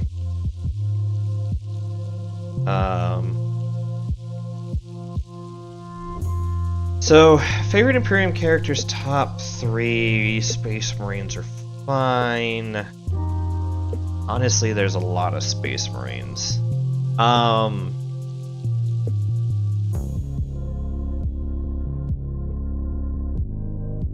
Let's see. I'm trying to think just because I like the Imperium a lot, and there's a lot of Imperium characters that I do actively enjoy. I would say probably in my top 3, one of them would be Ragnar Blackmane. He's gonna be probably number 3. Because if I'm being honest, he's just kind of a guy who's kind of kept me, like, got me interested in both Space Wolves and 40k as a setting with his 2 books. I really enjoy him as a character. He's very flawed. He's very interesting. He does try his best to protect his friends, and you know, he makes difficult choices that have to be made that other people would struggle to make.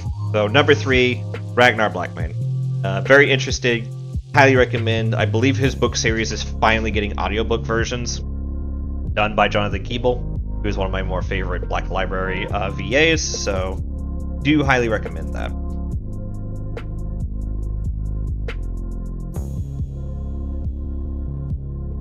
Alright, so that's the first one out the way. Next, trying to remember. I can't remember her name. The Navigator from Rogue Trader, the video game, would probably be number 2 because she just has a very interesting character storyline that can go several places. I'm still playing through it, and I only just met her, but I just really like her. I think she's very interesting. So I would probably place her number 3, and number 1 would probably be I'm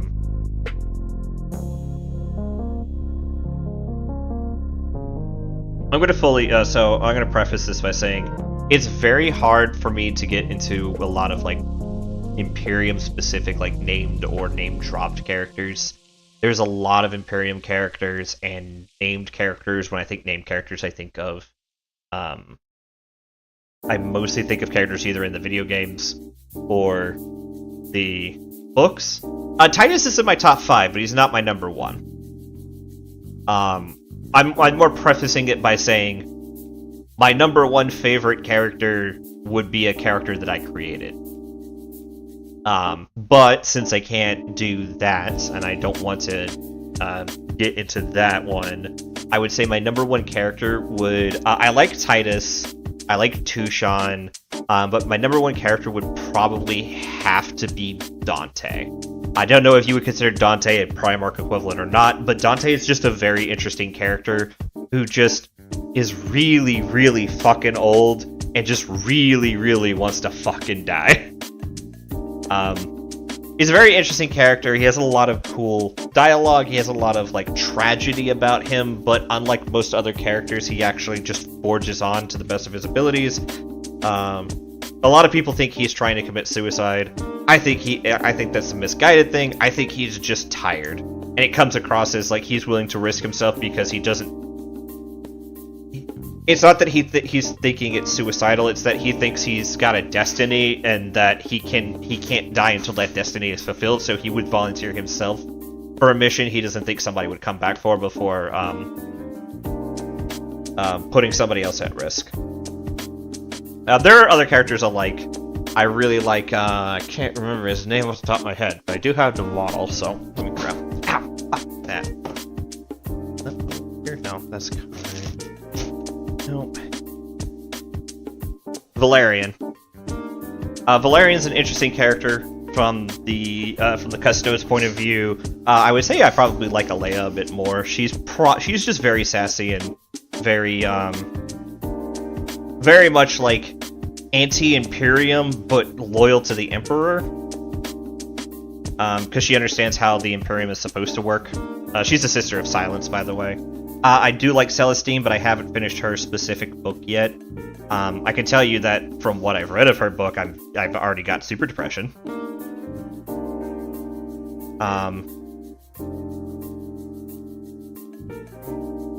I like the character from Longshot, Sergeant Nevik. She's a very interesting character.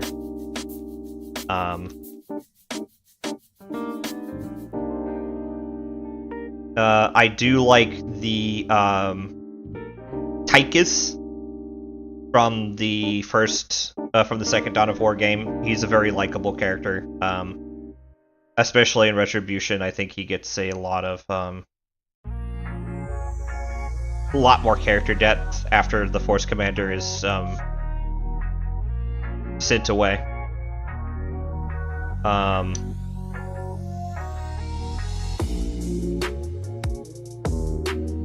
Which depressed Terminator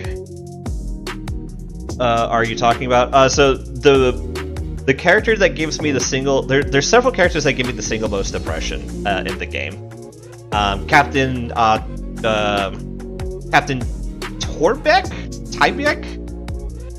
Tyborg? From the Siege of Vrax book gives me some pretty heavy super depression, but that's also Death Corps Krieg, so I could just say Death Corps Krieg. But the one I was very specifically talking about giving me super depression bagels was Celestine. Her book starts with her being dead, like the Celestine book starts with her being dead in the warp, and having to crawl over a pile of bodies. You quickly find out, this isn't a spoiler, it happens in like the first like 30 fucking like minutes of the audiobook. She's climbing over a literal pile of her own dead bodies, trying to remember who she is and what she's doing. And that was the first 30 minutes of the book. It gave me a lot of depression and a lot of like existential crises. I had to like stop because I was just that depressed.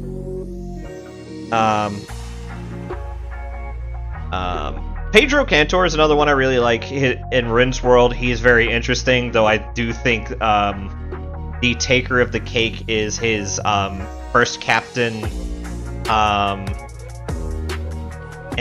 Antonius?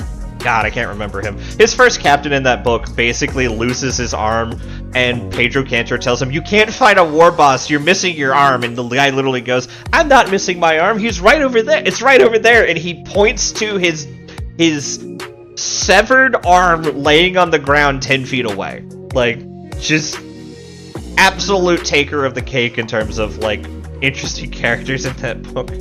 I do like Gabriel Angelos as well in Dawn of War 1 and 2. He was very interesting. If he was in Dawn of War 3, I don't know about it. I haven't seen anything about that game.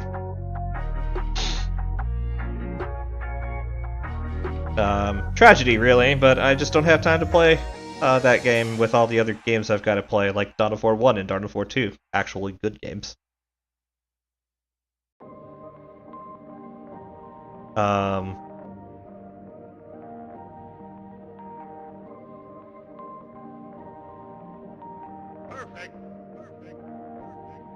But yeah, there's a lot of characters that give me depression that I really like, but it's hard for me to pick a favorite because I just kind of move through them. But I would have to say that Ragnar Blackmane would definitely be up there as just one of those characters that got me into 40k as a whole. And just kind of because he was that kind of like, that sort of level of importance to me, he kind of keeps the bravado of being up there in some of my top favorite characters, and for the Imperium specifically.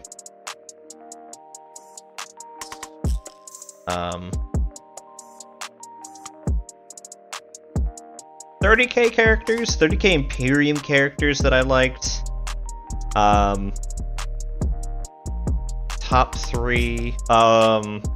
Garviel Loken would probably be my number. So, I already told you Sol Tarvitz was my favorite Loyalist character of all time. He is just a level of Chad that no other Marine, not even Nathaniel Garrow, can match. There's only a certain you can only aspire to a certain level of fuck you that a guy who manages to outsmart 3 Primarchs can. And keep Horus at war on a planet that he already virus bombed once. You know, there's only a certain level of just chatness other people can aspire to. And you just can't beat that in Sultarvitz. And he managed to do it without looking like a Mary Sue. That's the thing. He managed to do it without looking like a Mary Sue. In case you're curious, my water is like right here, so I have to be. So that's what I keep dipping the brush into. But yeah, he's my favorite loyalist. I guess I can go backwards from that, just be the alternative. So Sultarvitz is my favorite loyalist. My second favorite loyalist is Garviel Loken. He's kind of the first Marine I ever got introduced to. In Warhammer lore, he has the great opening line, "I was there the day that Horus slew the Emperor," which led into being a different Emperor. He was talking to an iterator about an Emperor of the planet he was fighting on. But I do believe that Dan Abnett opened the final book of the Siege of Terra with that line being, "I was there the day that Horus slew the Emperor," and just really threw people off. Because a lot of people were expecting him to inverse it and be like, "I was there the day that the Emperor slew Horus."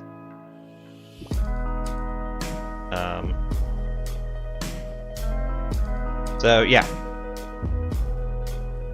I gotta get on reading, finishing up the Siege of Terra series. I actually went back to it, and it might change that series might change my opinion of Abaddon based off of what I've heard.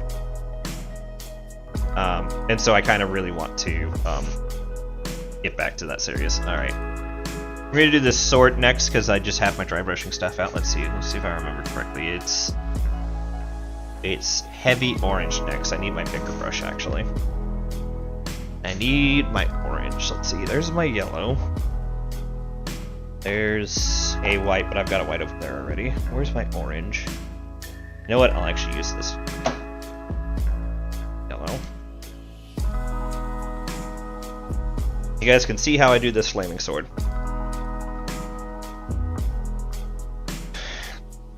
But yeah, I would probably say Dante is my favorite, like, regular Imperium character. He just has a lot of interesting stuff to him. Eventually I'll get back to the Devastation of Baal series and learn a lot more about him, but I'm being slow and steady in collecting that series. And there's just been other books that I've been interested in that's been dropping lately. If I had to put my top 5 40k characters in a particular order, it would probably go Fabius Bile number 1, Dante number 2, Lilith number 3, Shadow Sun number 4, and Ragnar Blackbane number 5. I know in the list of Imperium stuff I had somebody else ahead of him, but I don't think I could not include him in a top 5 list of my all-time favorite characters in the setting, just because he did so much for getting me into just this hobby. Try brushing the orange. You might be able to see it coming across there.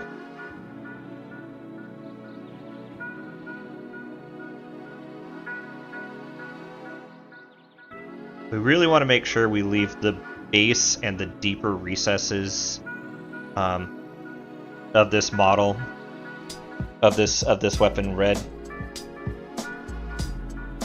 because otherwise you'll lose that flame texture. But we can definitely make the edge more orange, and you can kind of, I know it's hard to see with the focus, but you can kind of see how you can kind of see how I'm making, like, really building up the orange at this bottom section, but kind of like petering off at the top.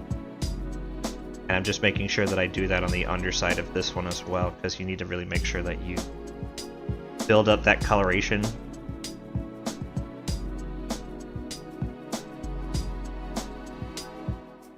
You can also do it, and this is kind of how I'm going to do it here as well, because it gets so close to the bottom. What you can do is be a little bit more careful and make sure that you just get the highlight like down, so it's like this corner is still dark red, but the rest of it's still pretty orange.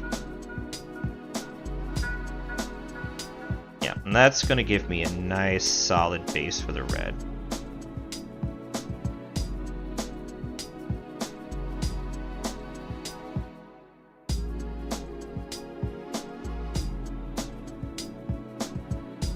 I have to be really careful though, because this was a layer paint, and the next paint I'm going to use is kind of a layer paint, but it's also a yellow.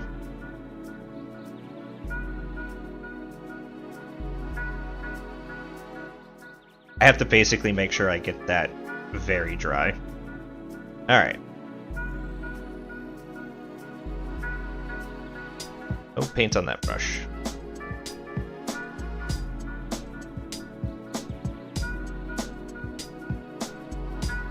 Avalon Sunset. So, the first layer of this sword is Mephiston Red. The second layer, the orange layer, we did Troll Slayer Orange.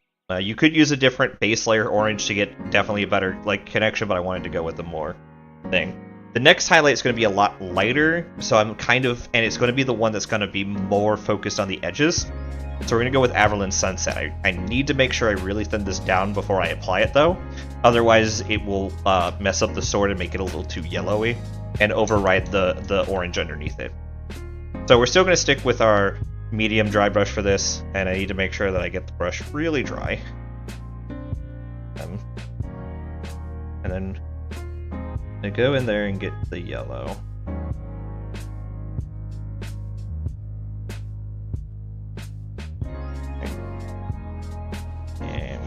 We're gonna get the first bit into the bristles, and then we're kind of just make sure we really kind of get that yellow. Just kind of beat the yellow out of this brush. We want it to be very, very light. I don't even think that's light enough. All right, that's light enough. All right, just gonna do a quick check. The base, yeah, that's good. So it's very, very light, so we're gonna go over here with a very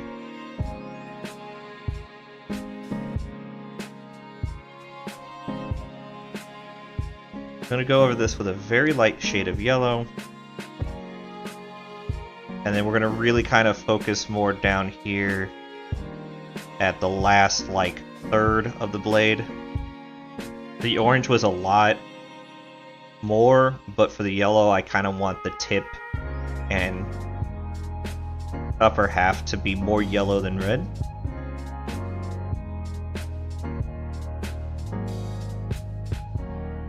Now this is a very, very kind of lazy man's way of doing it, but it definitely still works out very well. Need a little bit more yellow on my brush. I'm very nervous about adding more yellow to the brush because, like I said, I need to make sure I don't add too much.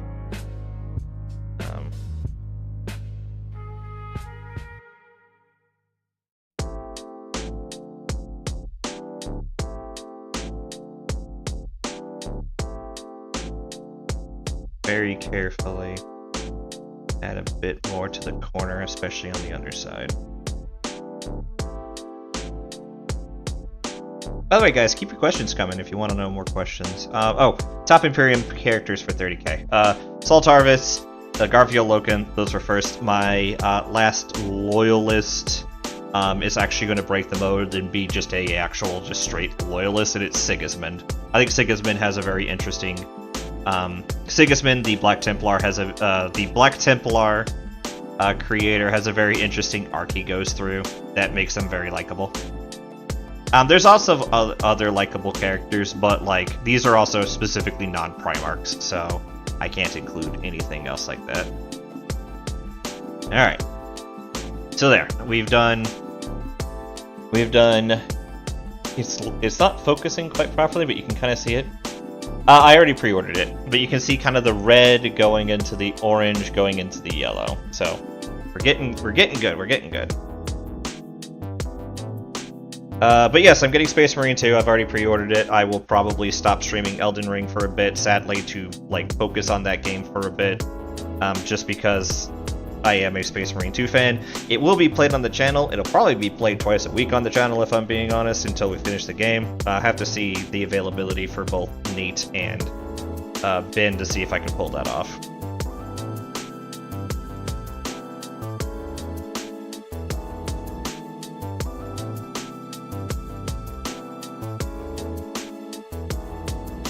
I like Darktide. My problem with Darktide isn't Darktide. My problem with Darktide is I play other games.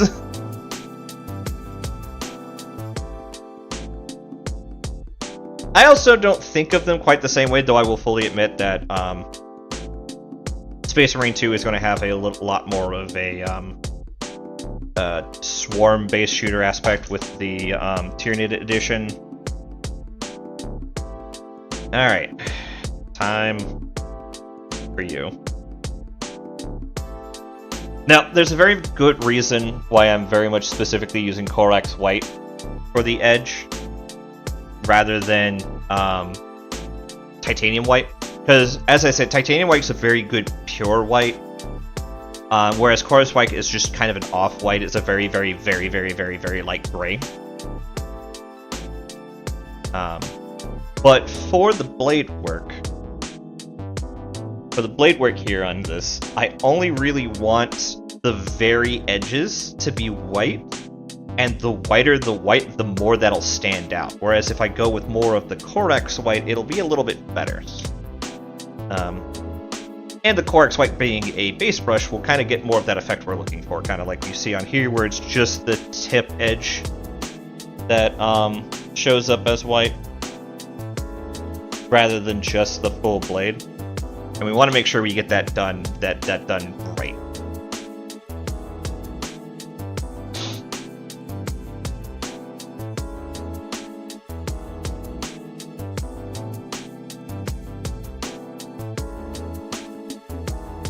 I messed that up.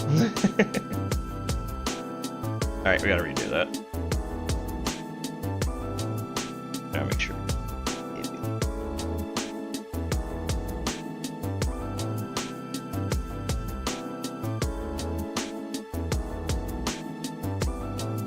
I know Thousand Suns are supposed to be an enemy type because you can never have a loyalist fight that can't also include a chaos that can't also include Chaos Space Marines.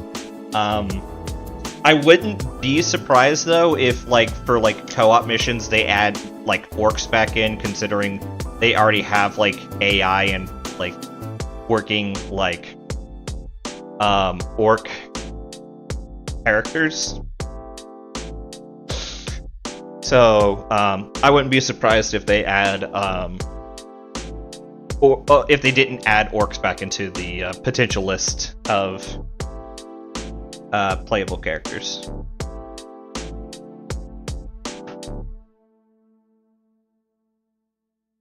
Honestly, I might dry brush this off of a different pad. Less likely chance of something going horrible.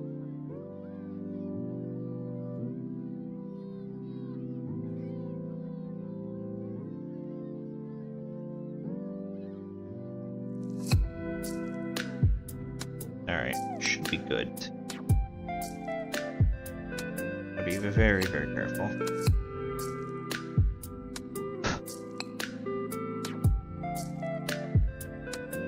Just want to focus this on the very tip of the blade.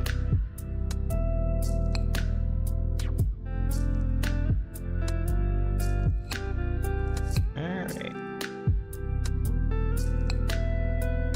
And that's how you can make a flame effect on your swords. Or that's how I at least do flame effects on my swords for my custodes. So you've got, as a final result here, you can kind of see it. The red at the base going up into the orange, going up into a bit of yellow, and then fading into the white.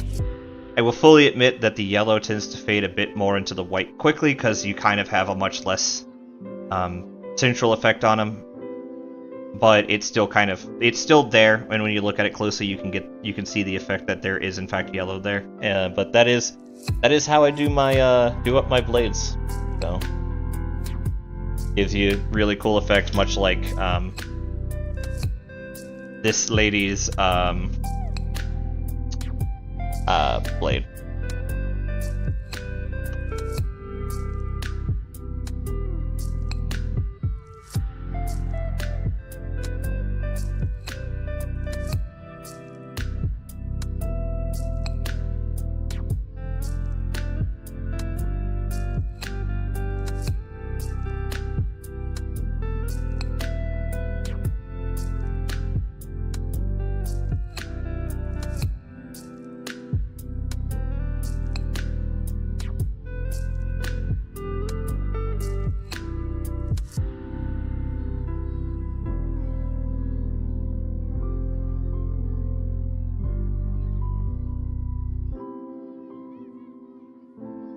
Let's see. Got about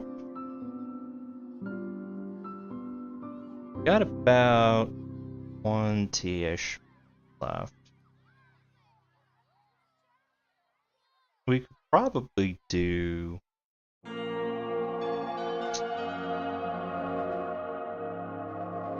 could probably do this head. It's gonna be tricky to do though.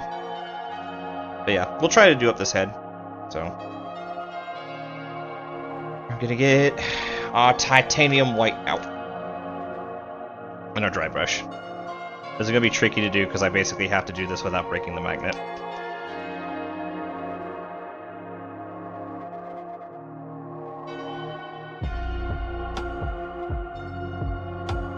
What I'm doing is a method that's known as slap chop.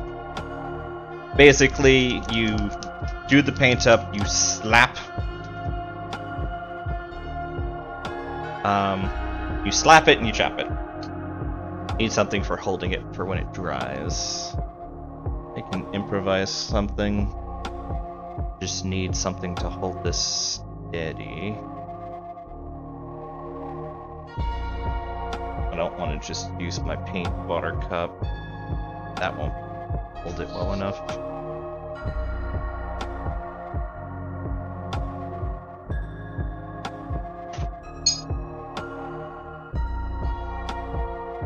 Okay. That'll work. There. Yeah, that's right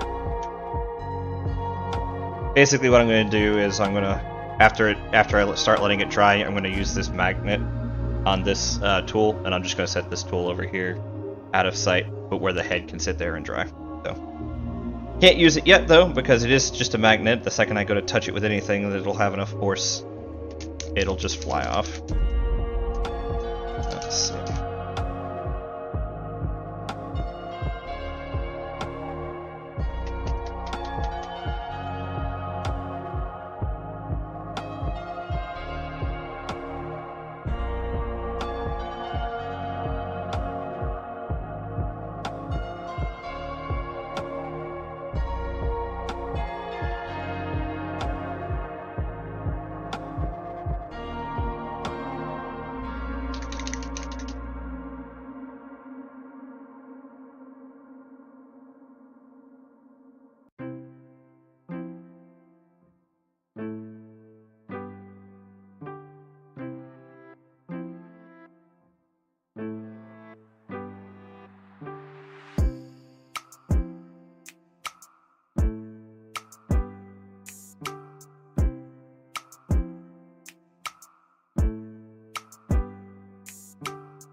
Dry brush some bright white on there on the edges, so when I contrast paint it, contrast will stick out a bit more.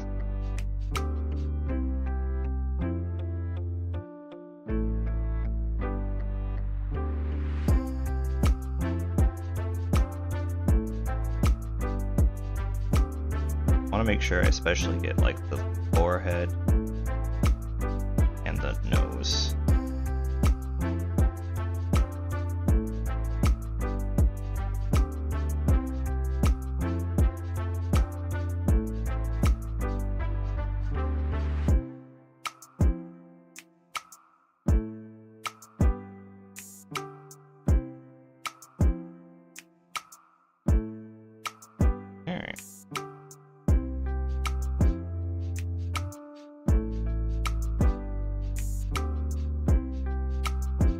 It would be neat to see a few other factions though, like Eldar or Dark Eldar being like thrown in there as like different like co-op factions that you could fight against.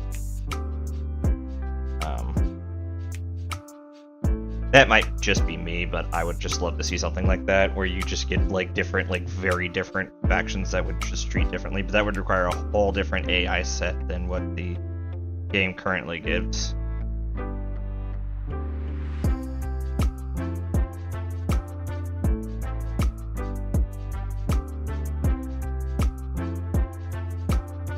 Alright. Any other questions, guys? I've got some time left. Especially because I gotta get up and hunt for paints.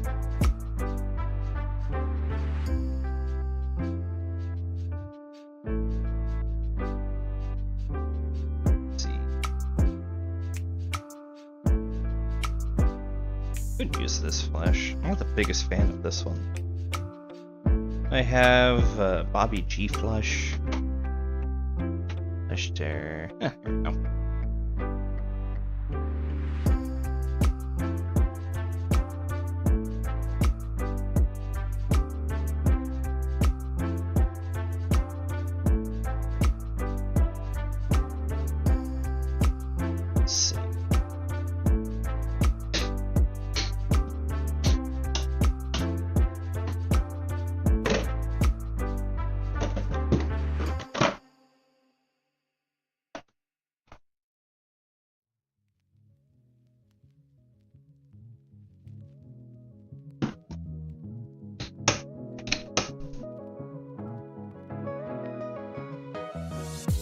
I think I'm gonna have fun with it. We're gonna go with a pale flesh color and orange hair.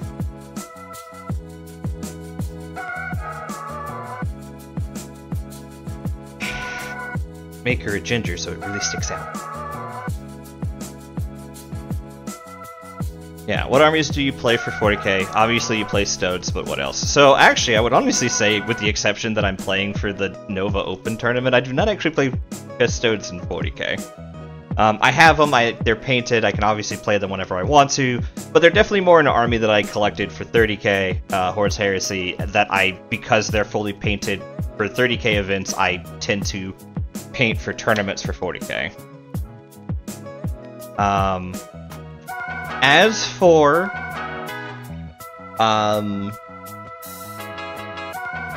I should paint her hair brown if I'm being honest, because I believe Bologna I gave brown hair to, but I can always just say this is a different character. But I do believe I was actually going to make her. You know what, let's paint the flesh first. I could always do up a different custode later with the different head, I just have to pop a helmet off.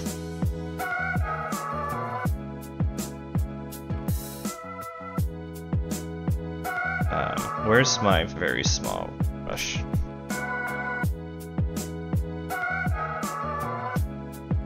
So 40k factions that I play. First and foremost would be Sisters of I wanted to say Sisters of Silence, but that's not correct. I mean, I have them, but that's not a faction I play. I'm sorry, I can paint the hair color whatever I want. It doesn't make me a coward, that just makes me me.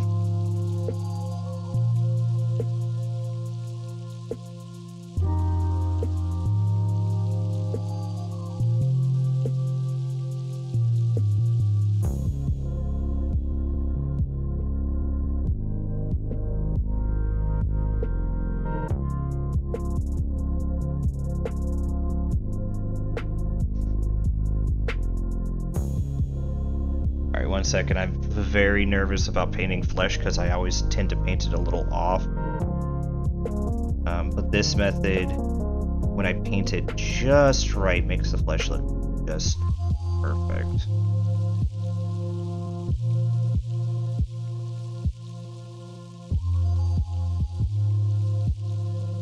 And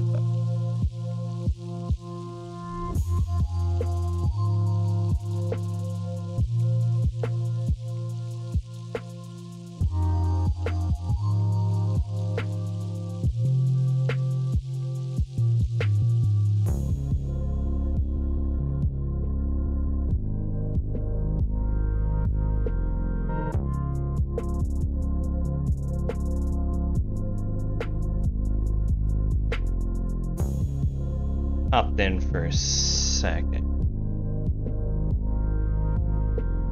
Come on.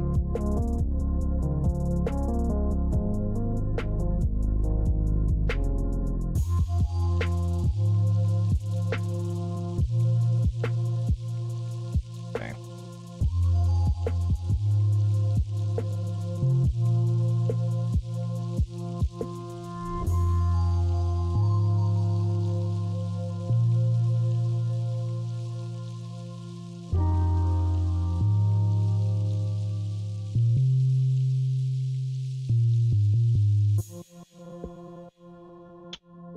Yeah, just a tiny bit more. Hush. So Sisters of Battle is probably my favorite army of all time. Problem is by the time I got interested in playing Sisters of Battle, I didn't know if they were going to have a new codex drop right before Nova, which, to be fair, they did. It just happened to be earlier than I expected, in that it was like late June. I still haven't even gotten the new codex yet, I don't think.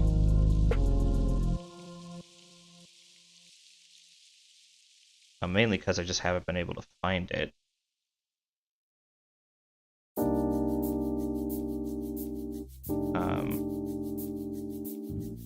Followed 10th edition. I used to play Grey Knights. In 9th edition, I played a lot of Grey Knights towards the middle and end of that edition.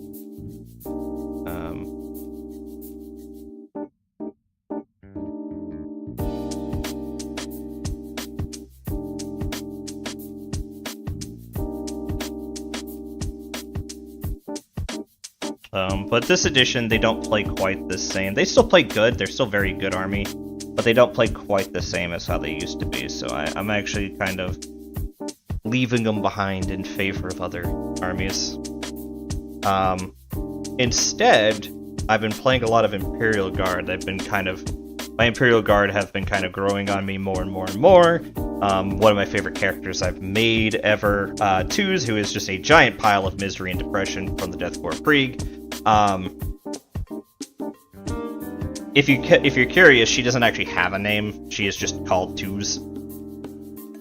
Because her service number is something like the 228-02-12-02. And because there were so many twos in her name, her squad nicknamed her Twos.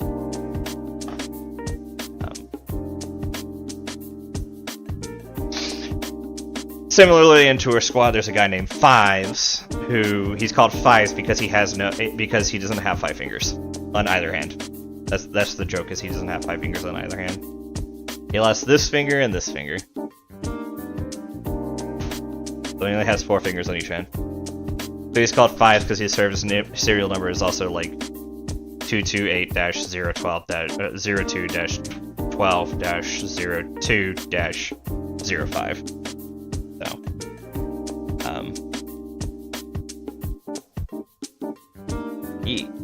alright. Good night, beautiful.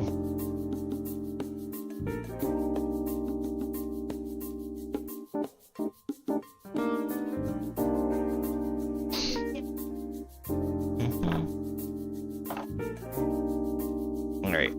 Let's see if this orange is any good before we decide whether or not I'm going to use it.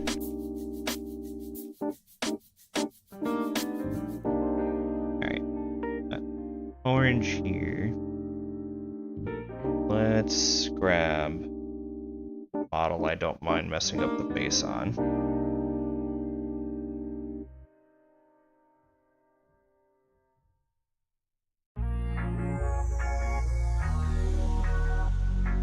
I don't know, do you think that's a good... It's still got to dry, but do you think that's an okay shade of orange? Not so sure myself.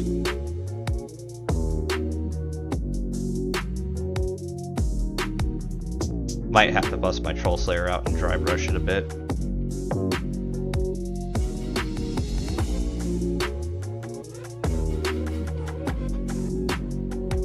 Let me check, because...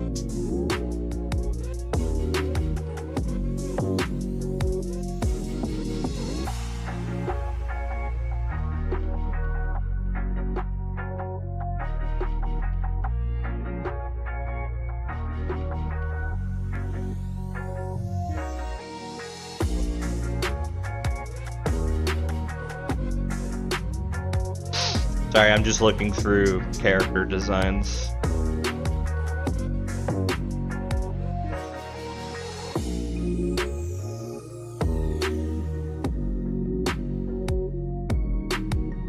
Let's see. This was the initial character design for the character, which is why I'm very tempted to go with dark brown. Let me grab my wood. No, not that wood, you freaking sick fucks. Contrast medium. Not this phase brush, this brush. Gotta make sure you're consistent on which brushes you use for stuff you don't want to taint your mediums.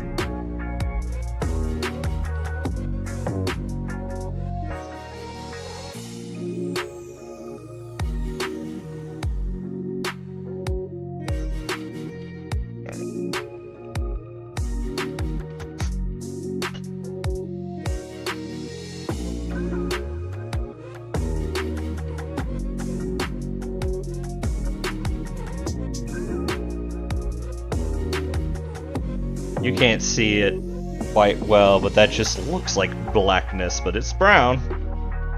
That's why I need the contrast medium.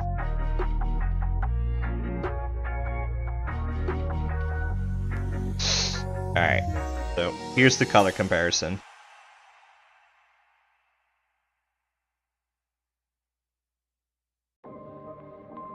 So, my thing is that the orange isn't like a ginger orange, it's an orange.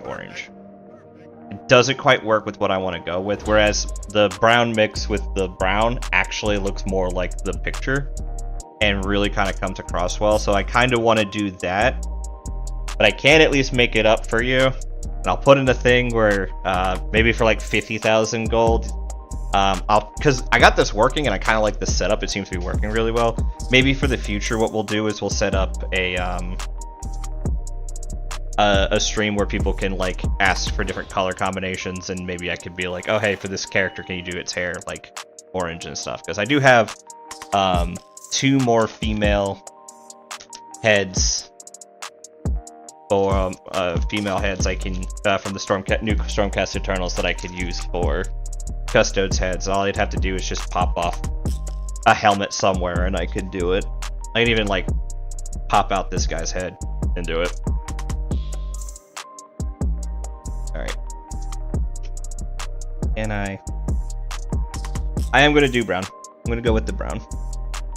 Does that make me a coward? Yes. Do I care? I don't care.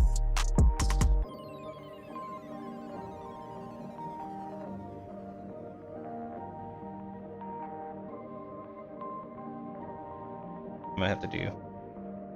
Oh no, whatever will I do? I might have to do this in layers.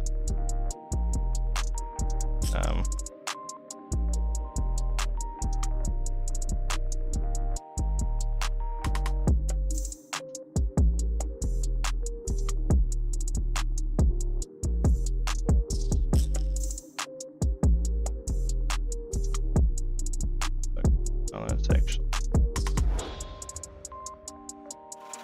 to make sure.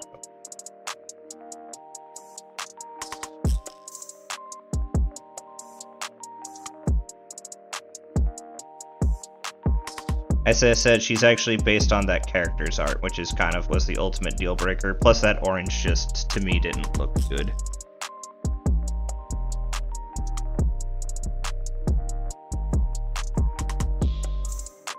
Also, guys, keep up the questions. We still got like 20, 10, 15, 20 more minutes of painting I got left.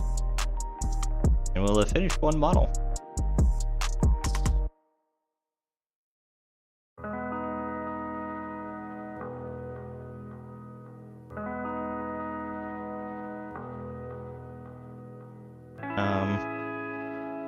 Thoughts on the Inquisition Codex? Pour one out for the Deathwatch homies. They didn't deserve what happened to them. They were a very interesting codex that I think was underrated. They had a very interesting play style. I have on multiple occasions debated doing a Deathwatch army, up to and including the start of this edition. I was actually, when I got the Space Marine Codex, I was debating doing Deathwatch and painting the Primarch of the Dark Angels, Lionel Johnson, in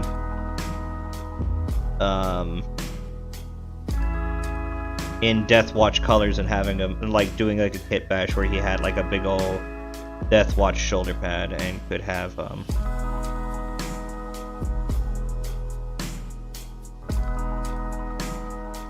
could have been part of the Deathwatch as well. And I could have run them just like when I was running Dark Angels. I could have just ran like Dark Angels themed Deathwatch. As for the rest of the stuff, I have several Inquisitors. I can probably go find a couple of their models lying around somewhere.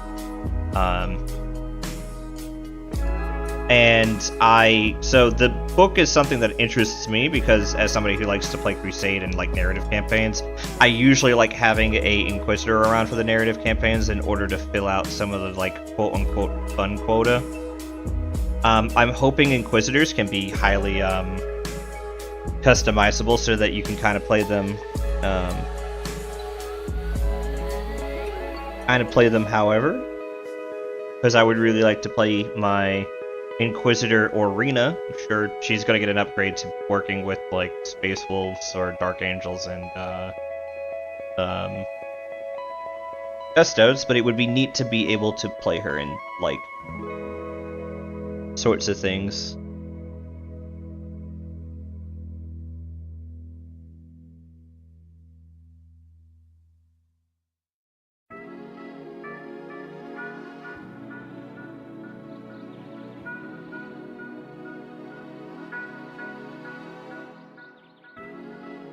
I might have to go over here with a different brown colored dry brush. I think I need to pull out. But I'm not the biggest fan of it, if I'm being honest. I do think Imperial Agents did need a codex at some point. I think it happening now, like middle of the edition, probably not the best time for it, considering you have several factions you've treated like shit last edition, and several factions that need their own being filled up that haven't gotten it because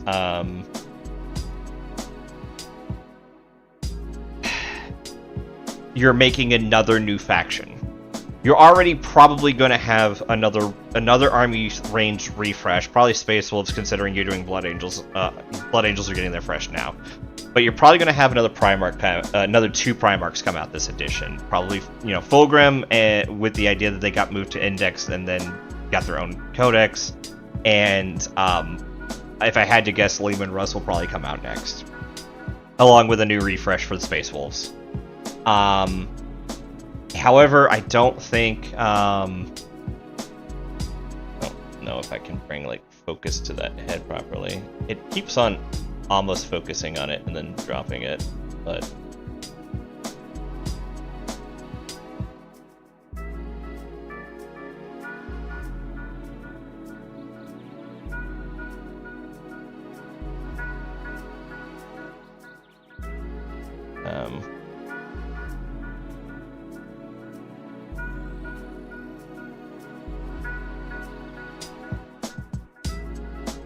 it's not a bad hit. I've done worse. Look, it's worse. But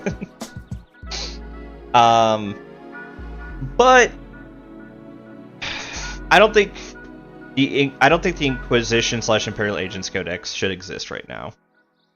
I feel like the only reason it's being released is they didn't want to release a codex that would overshadow the Age of Sigmar 4th edition release, and that. While I understand that, I feel like you could have done something else. You could have done a faction that would probably not get much of a release that could desperately deserve it. You know, like, say, Imperial Knights, you could have done the double Imperial Knights, Chaos Knights release around the same time. They likely wouldn't have had something that was overwhelming, and you could have played them off like being like, oh yeah, we're releasing the Knights Codex. You get, you know, the Chaos Knights just got a nice shiny new knight last edition. We're gonna give the Imperial Knights a new shiny knight, or we're gonna release a plastic version of one of the Forge World Horus Heresy knights. I think that would have been much more, a much better use of their time over what they did. I can't control what they did. Just knowing that they did it though is kind of frustrating. But yeah, that's basically the start and end of my opinion of the Inquisition Codex. Is just that it shouldn't exist. It does exist, fine. I don't like that it exists. I don't like that it stripped. I don't like that it tore down a different faction to make it tore apart a different faction to make it work. Yeah, they could have done like a small Genestealer cult release as well. Since it's Year of the Tyrannus as well, you could have given the Genestealer cult something, give them a new HQ, and just ship it. Then again, Genestealer cult really need like their current start collecting to really get off the ground, so maybe that's not the best idea, considering what they did to the Tau one. But yeah, so that's my opinion of the Inquisition Codex. It's nice. It's a nice to have. It's an understanding for its release schedule-wise. It's not something that I want. Now, on the flip side, a codex I would love is a Imperial Guard codex. You really deserve it. Maybe I'm going to Nova. Maybe at Nova in 2 weeks. There's another con this week, so that they'll have announcements. Maybe they'll announce their new roadmap, and they'll also announce their new. Maybe they'll announce their new roadmap, so we know what armies to expect when. And maybe Imperial Guard can finally have their time to shine for an edition. In which case, it'll be a really good time for me to get into it for Everwinter. So yeah.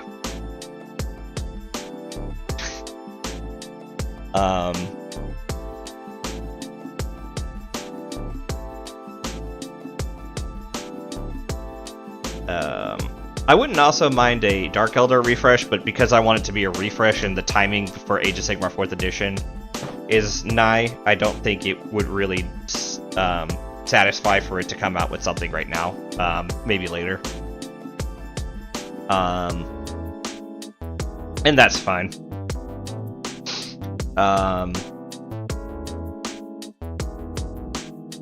Trying to think what else we could do. I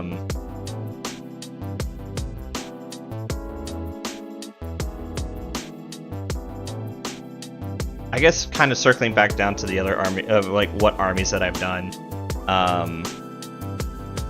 Sisters of Battle and Imperial Guard are my main armies this edition. I did Custodes because when I signed up for this event, I was very or as it's some of my friends like to call it, AADD, about choosing the armies, and I didn't want to paint an army that was going to be like very intensive for the event. So instead, I did Grey Knights. But the more and more I played my Grey Knights, the more I realized I no longer love them, which is sad considering how fast they are, how elite they are, and how hard they hit. They basically hit all of my like check boxes for like really amazing armies, but I just can't get over the hump of them not being what I wanted. I already had a fast strikes hard hitting army that teleported all over the place. It was Custodes. They don't quite move as fast as Grey Knights do, but they are still the faction that I tend to look at as like this is what I aspire for.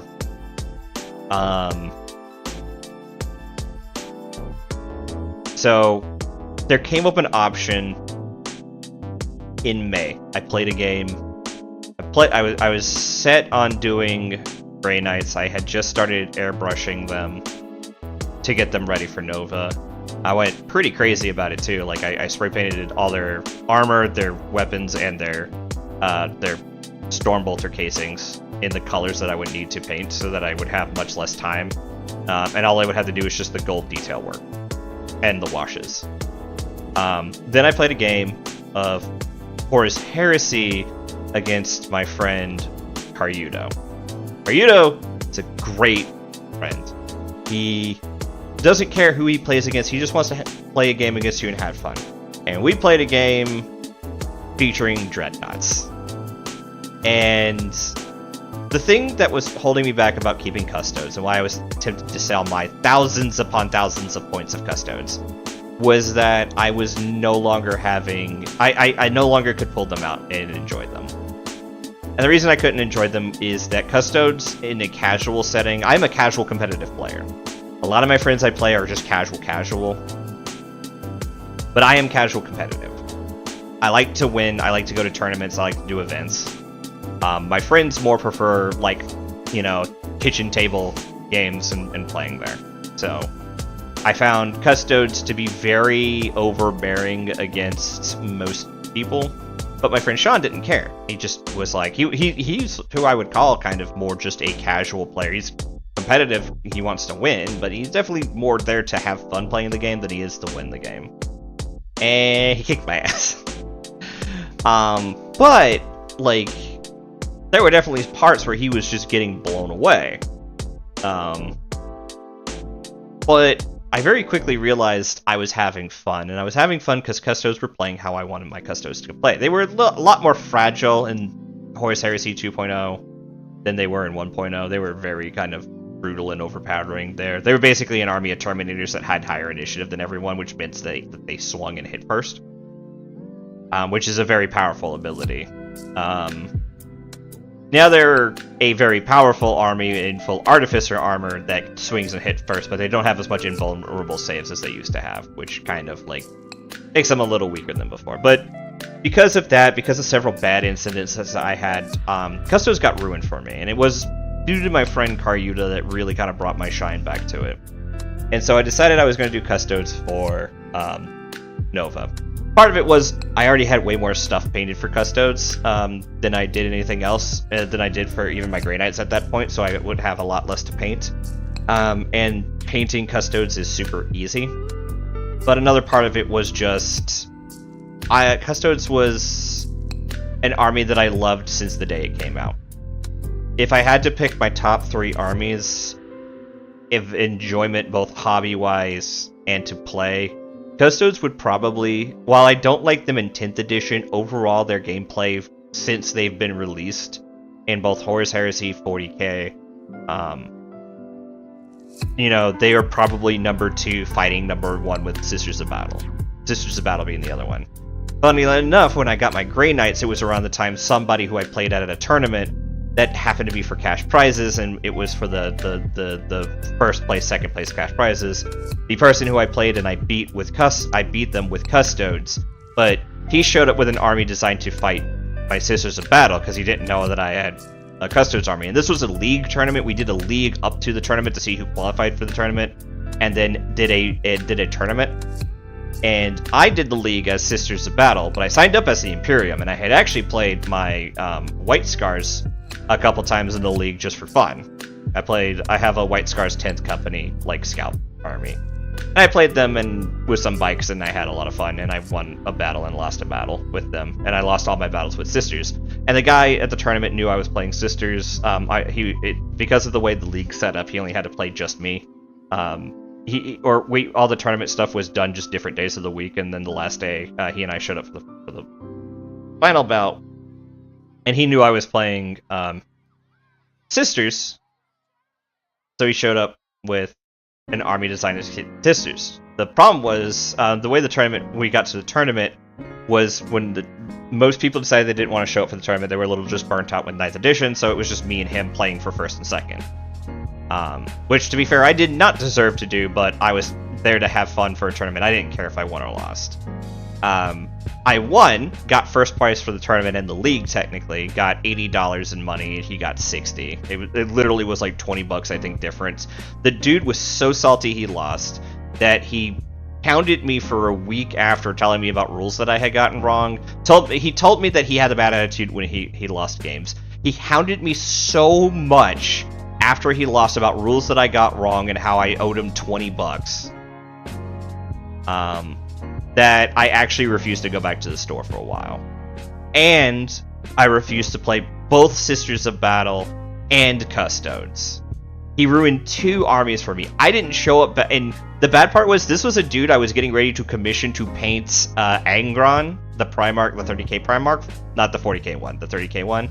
I was getting ready to commission him to paint Angron for me, as well as I had commissioned him several times to do different, like, assemblies for me too. And it had actually gotten to the point that I don't talk to him anymore. I never commissioned him anymore. I actually needed a commission that year that was very time sensitive. That he could that had he not done what he did, I would have commissioned him for, and it would have been like $300 for him. I think I paid like $200 for it, but like, you know, even then that would have been $200 for him to do the commission. I didn't even contact him. It literally was the thing that's just like, you ruined any chance for me to ever talk to you ever again about this. And he ruined both Custodes and Sisters for me. Like both armies were ruined for me.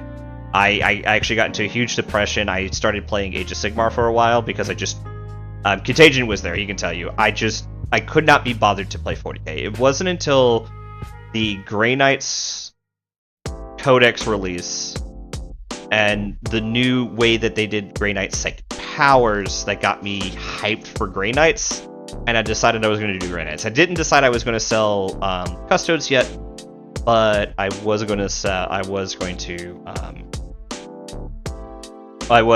at least box up my Custodes and we were also still like, I think around that time 2nd edition Horus Heresy had dropped, but rules for the Custodes didn't drop with them, so I'm like, I'm not going to play Custodes, I'll play White Scars. So I made my 30k White Scars,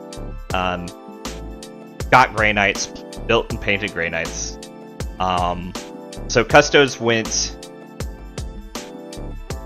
into a box, never to be seen. Sisters also went into a box. They came out towards the end of 9th edition with help from Contagion. With help from Contagion, Ben, and Poochie, I actually got my Sisters out of the box at the end of 9th edition and played them a lot, and actually really enjoyed them. I would probably have a fully painted Sisters army by now if what happened didn't happen. They wouldn't be painted this colors though. Let me grab the actual bottle that I have for my Sisters. I think she's in this box. Maybe this is close enough. This is the quick and dirty paint scheme, but this is the paint scheme for my Sisters complete with a base. It's a gray armor with a white wash on it, white contrast on it to get the details. Gold for the finer edges, and black for the stuff. And then everything else is just different colors. There's a lot of little details though, which is probably why I won't be doing Sisters next, but doing my Imperial Guard next. Also, I've just been really interested in Imperial Guard since the edition dropped. So that's the reasons why. But I have a whole lore and dedications for it. I got several characters for that army that I like. And I'll probably come back around to Sisters later.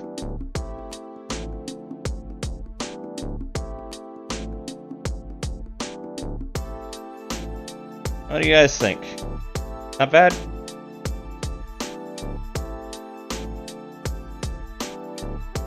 I don't think so. I really liked Chaos Space Marines. The only reason I don't want to do Chaos Space Marines was I'm just an Imperial fanboy, and I already collected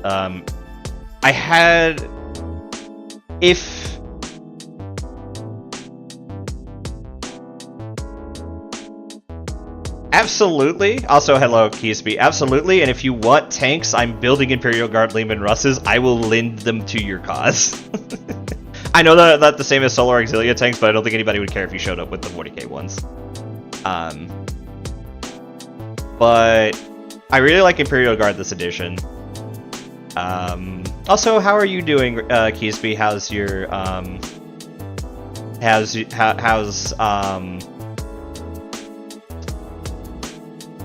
how's your son? I know his name. I can't think of it like off the top of my head. I know it starts with a B. Brax, gotcha. Braxton. Yep. That's good. I hope you're doing well. I hope Rachel has recovered well from it. Yeah, absolutely, Braxton. No, I know it's not Bob because his name would be Robert, and I would remember it started with an R. I knew that Braxton started, like, his full name started with a B. But yeah, so I've got, but yeah, so with Sisters and Custodes being ruined, I went to Grey Knights. Then 10th edition dropped, and 10th edition redid all the codexes as indexes. And while I enjoyed the different indexes, the index that got me the most was my Guardsman index, which led me to getting the cards, and led me to last Christmas getting a lot of the models. At the start of the stream, I actually had 2 tanks hanging out here. I put them away at the start, but I did have tanks going on for the game. So, after 10th edition started, I went into Guardsmen. Eventually, I went back around to trying Sisters of Battle, and I've more or less, like, Sisters of Battle and Imperial Guard compete with who is first on my list. If I'm being honest, though, and if I was being realistic, I should probably actually paint my Sisters of Battle next and go to Everwinter with Sisters rather than going to Everwinter with Imperial Guard. But I also really just want to get my Imperial Guard army built. So I'll probably at the very least build my Imperial Guard army next, and then I might paint it, or I might do my Sisters of Battle. I haven't fully decided one way or the other. I just know whichever army I build and paint next, there's going to be a lot of paint.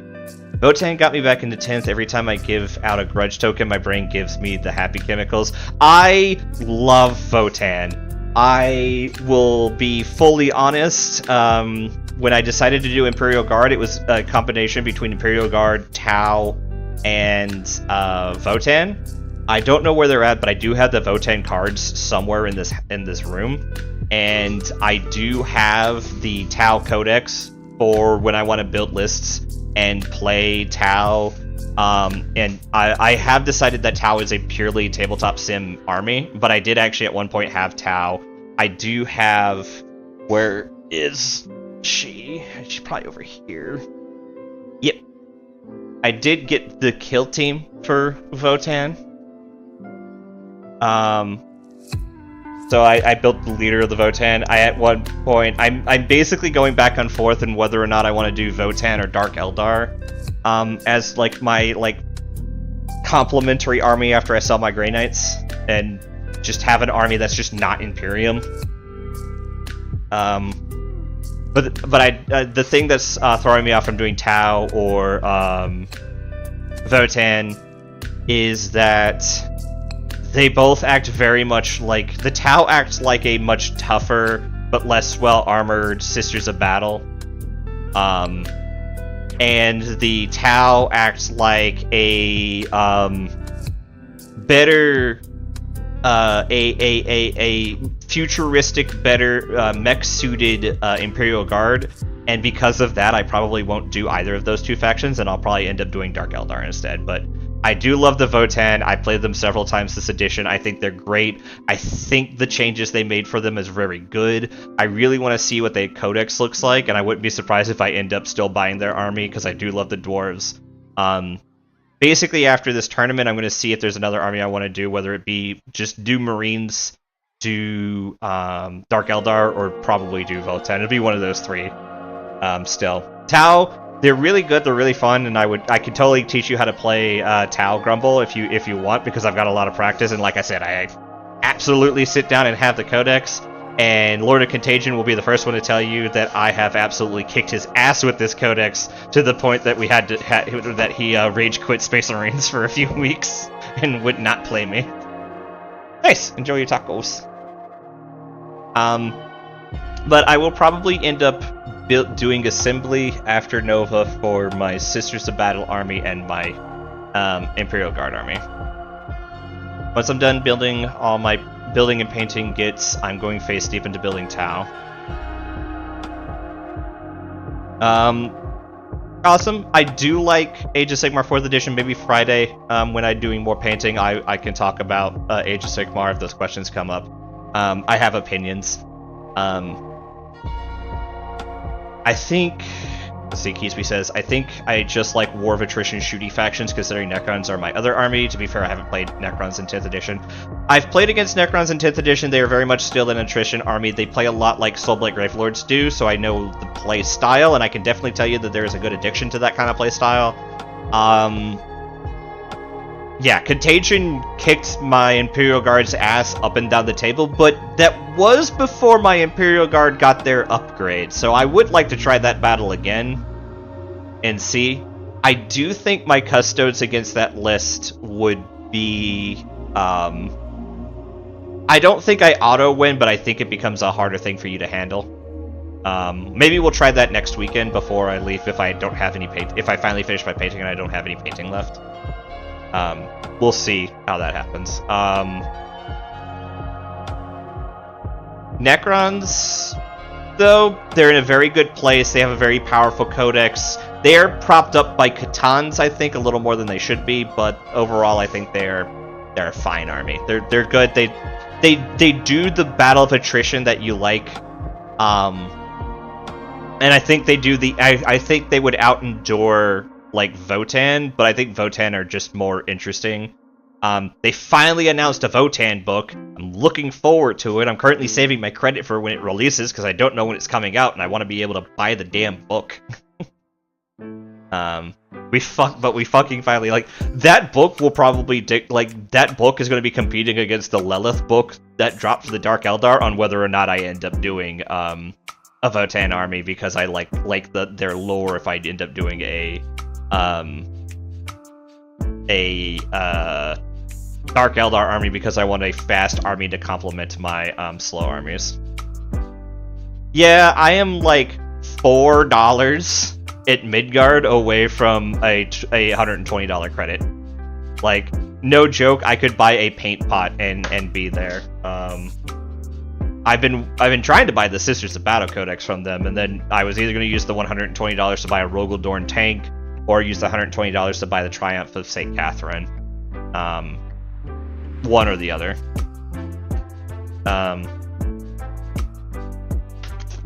I do think next time I do an event at Midgard, though, that I'll probably, at the end of the event, I'll probably use the 20% off to get, like, the Triumph, just to get it out the way.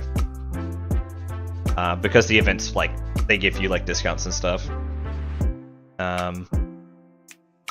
But yeah, post Nova, I'm going to find out what army I want to play for the rest of 10th edition, and I'm going to find out whatever army I want to collect after that army.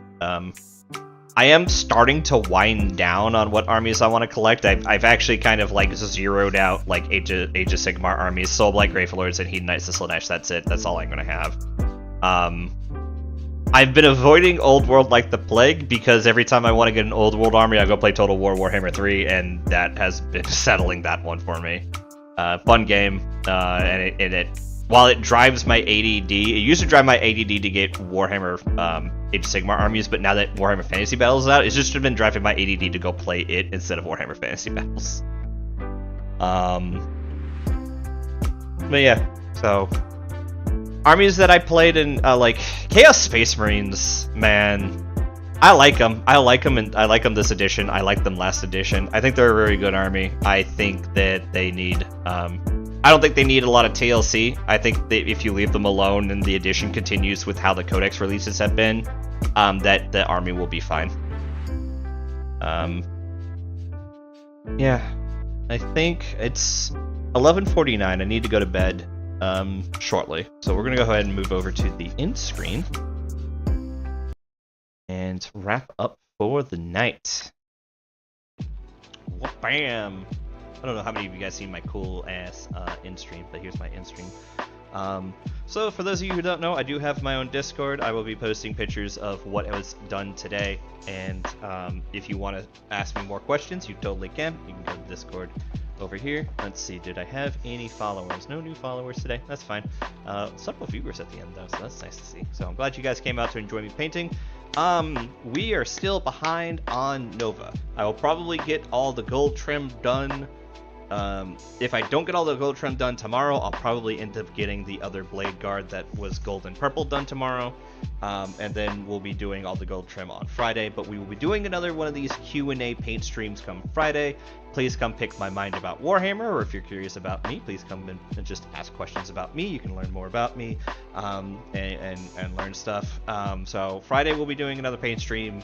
It'll either be painting the Blade Guard Champion or doing gold and gold washing on the Solar Watch Custodian Guard. And then if time exists after that, we'll probably do the last Terminator. For those who are interested, I'm going to try to figure out more times. I might make it a once a month thing, where once a month because this setup took me a while to set up, and I'm going to leave it alone for Friday, but I am going to have to take it apart at some point because the area where I do my painting is also the area where I do my work from home. So this isn't going to be a frequent thing. This is probably going to be this week and maybe next week thing, but we will be doing we will be finishing up the Custodes and doing more stuff for that, and then wrapping up there. Once the Custodes are done, I'll probably do a once a month stream where I pull out like 3 or 4 models and we paint, and then I just talk about Warhammer stuff. I think that'll be fun to do once a month or so. Maybe I'll do like I can steal prison art class concept and do once a month. I'll do a prison art class on Sundays for like 8 hours on a day that Chelsea works, and we'll just sit down and talk Warhammer for 8 hours. I'll posit that as a potential future thing. So Friday, painting. We'll be continuing on with Custodes. Saturday, we're going to be doing Final Fantasy XIV. Some kind. Currently, we don't have enough people to do an extreme, which is fine. That's acceptable. I'll either do Final Fantasy XIV, or I'll pop out Foxhole since I won't be playing it this Friday, and play Foxhole instead. So we're going to be doing one of those two things. And then Sunday we'll be doing Elden Ring. So, yeah. Thank you guys for coming. Hope you enjoyed. Look forward to more painting on Friday. Have a wonderful night. Take care.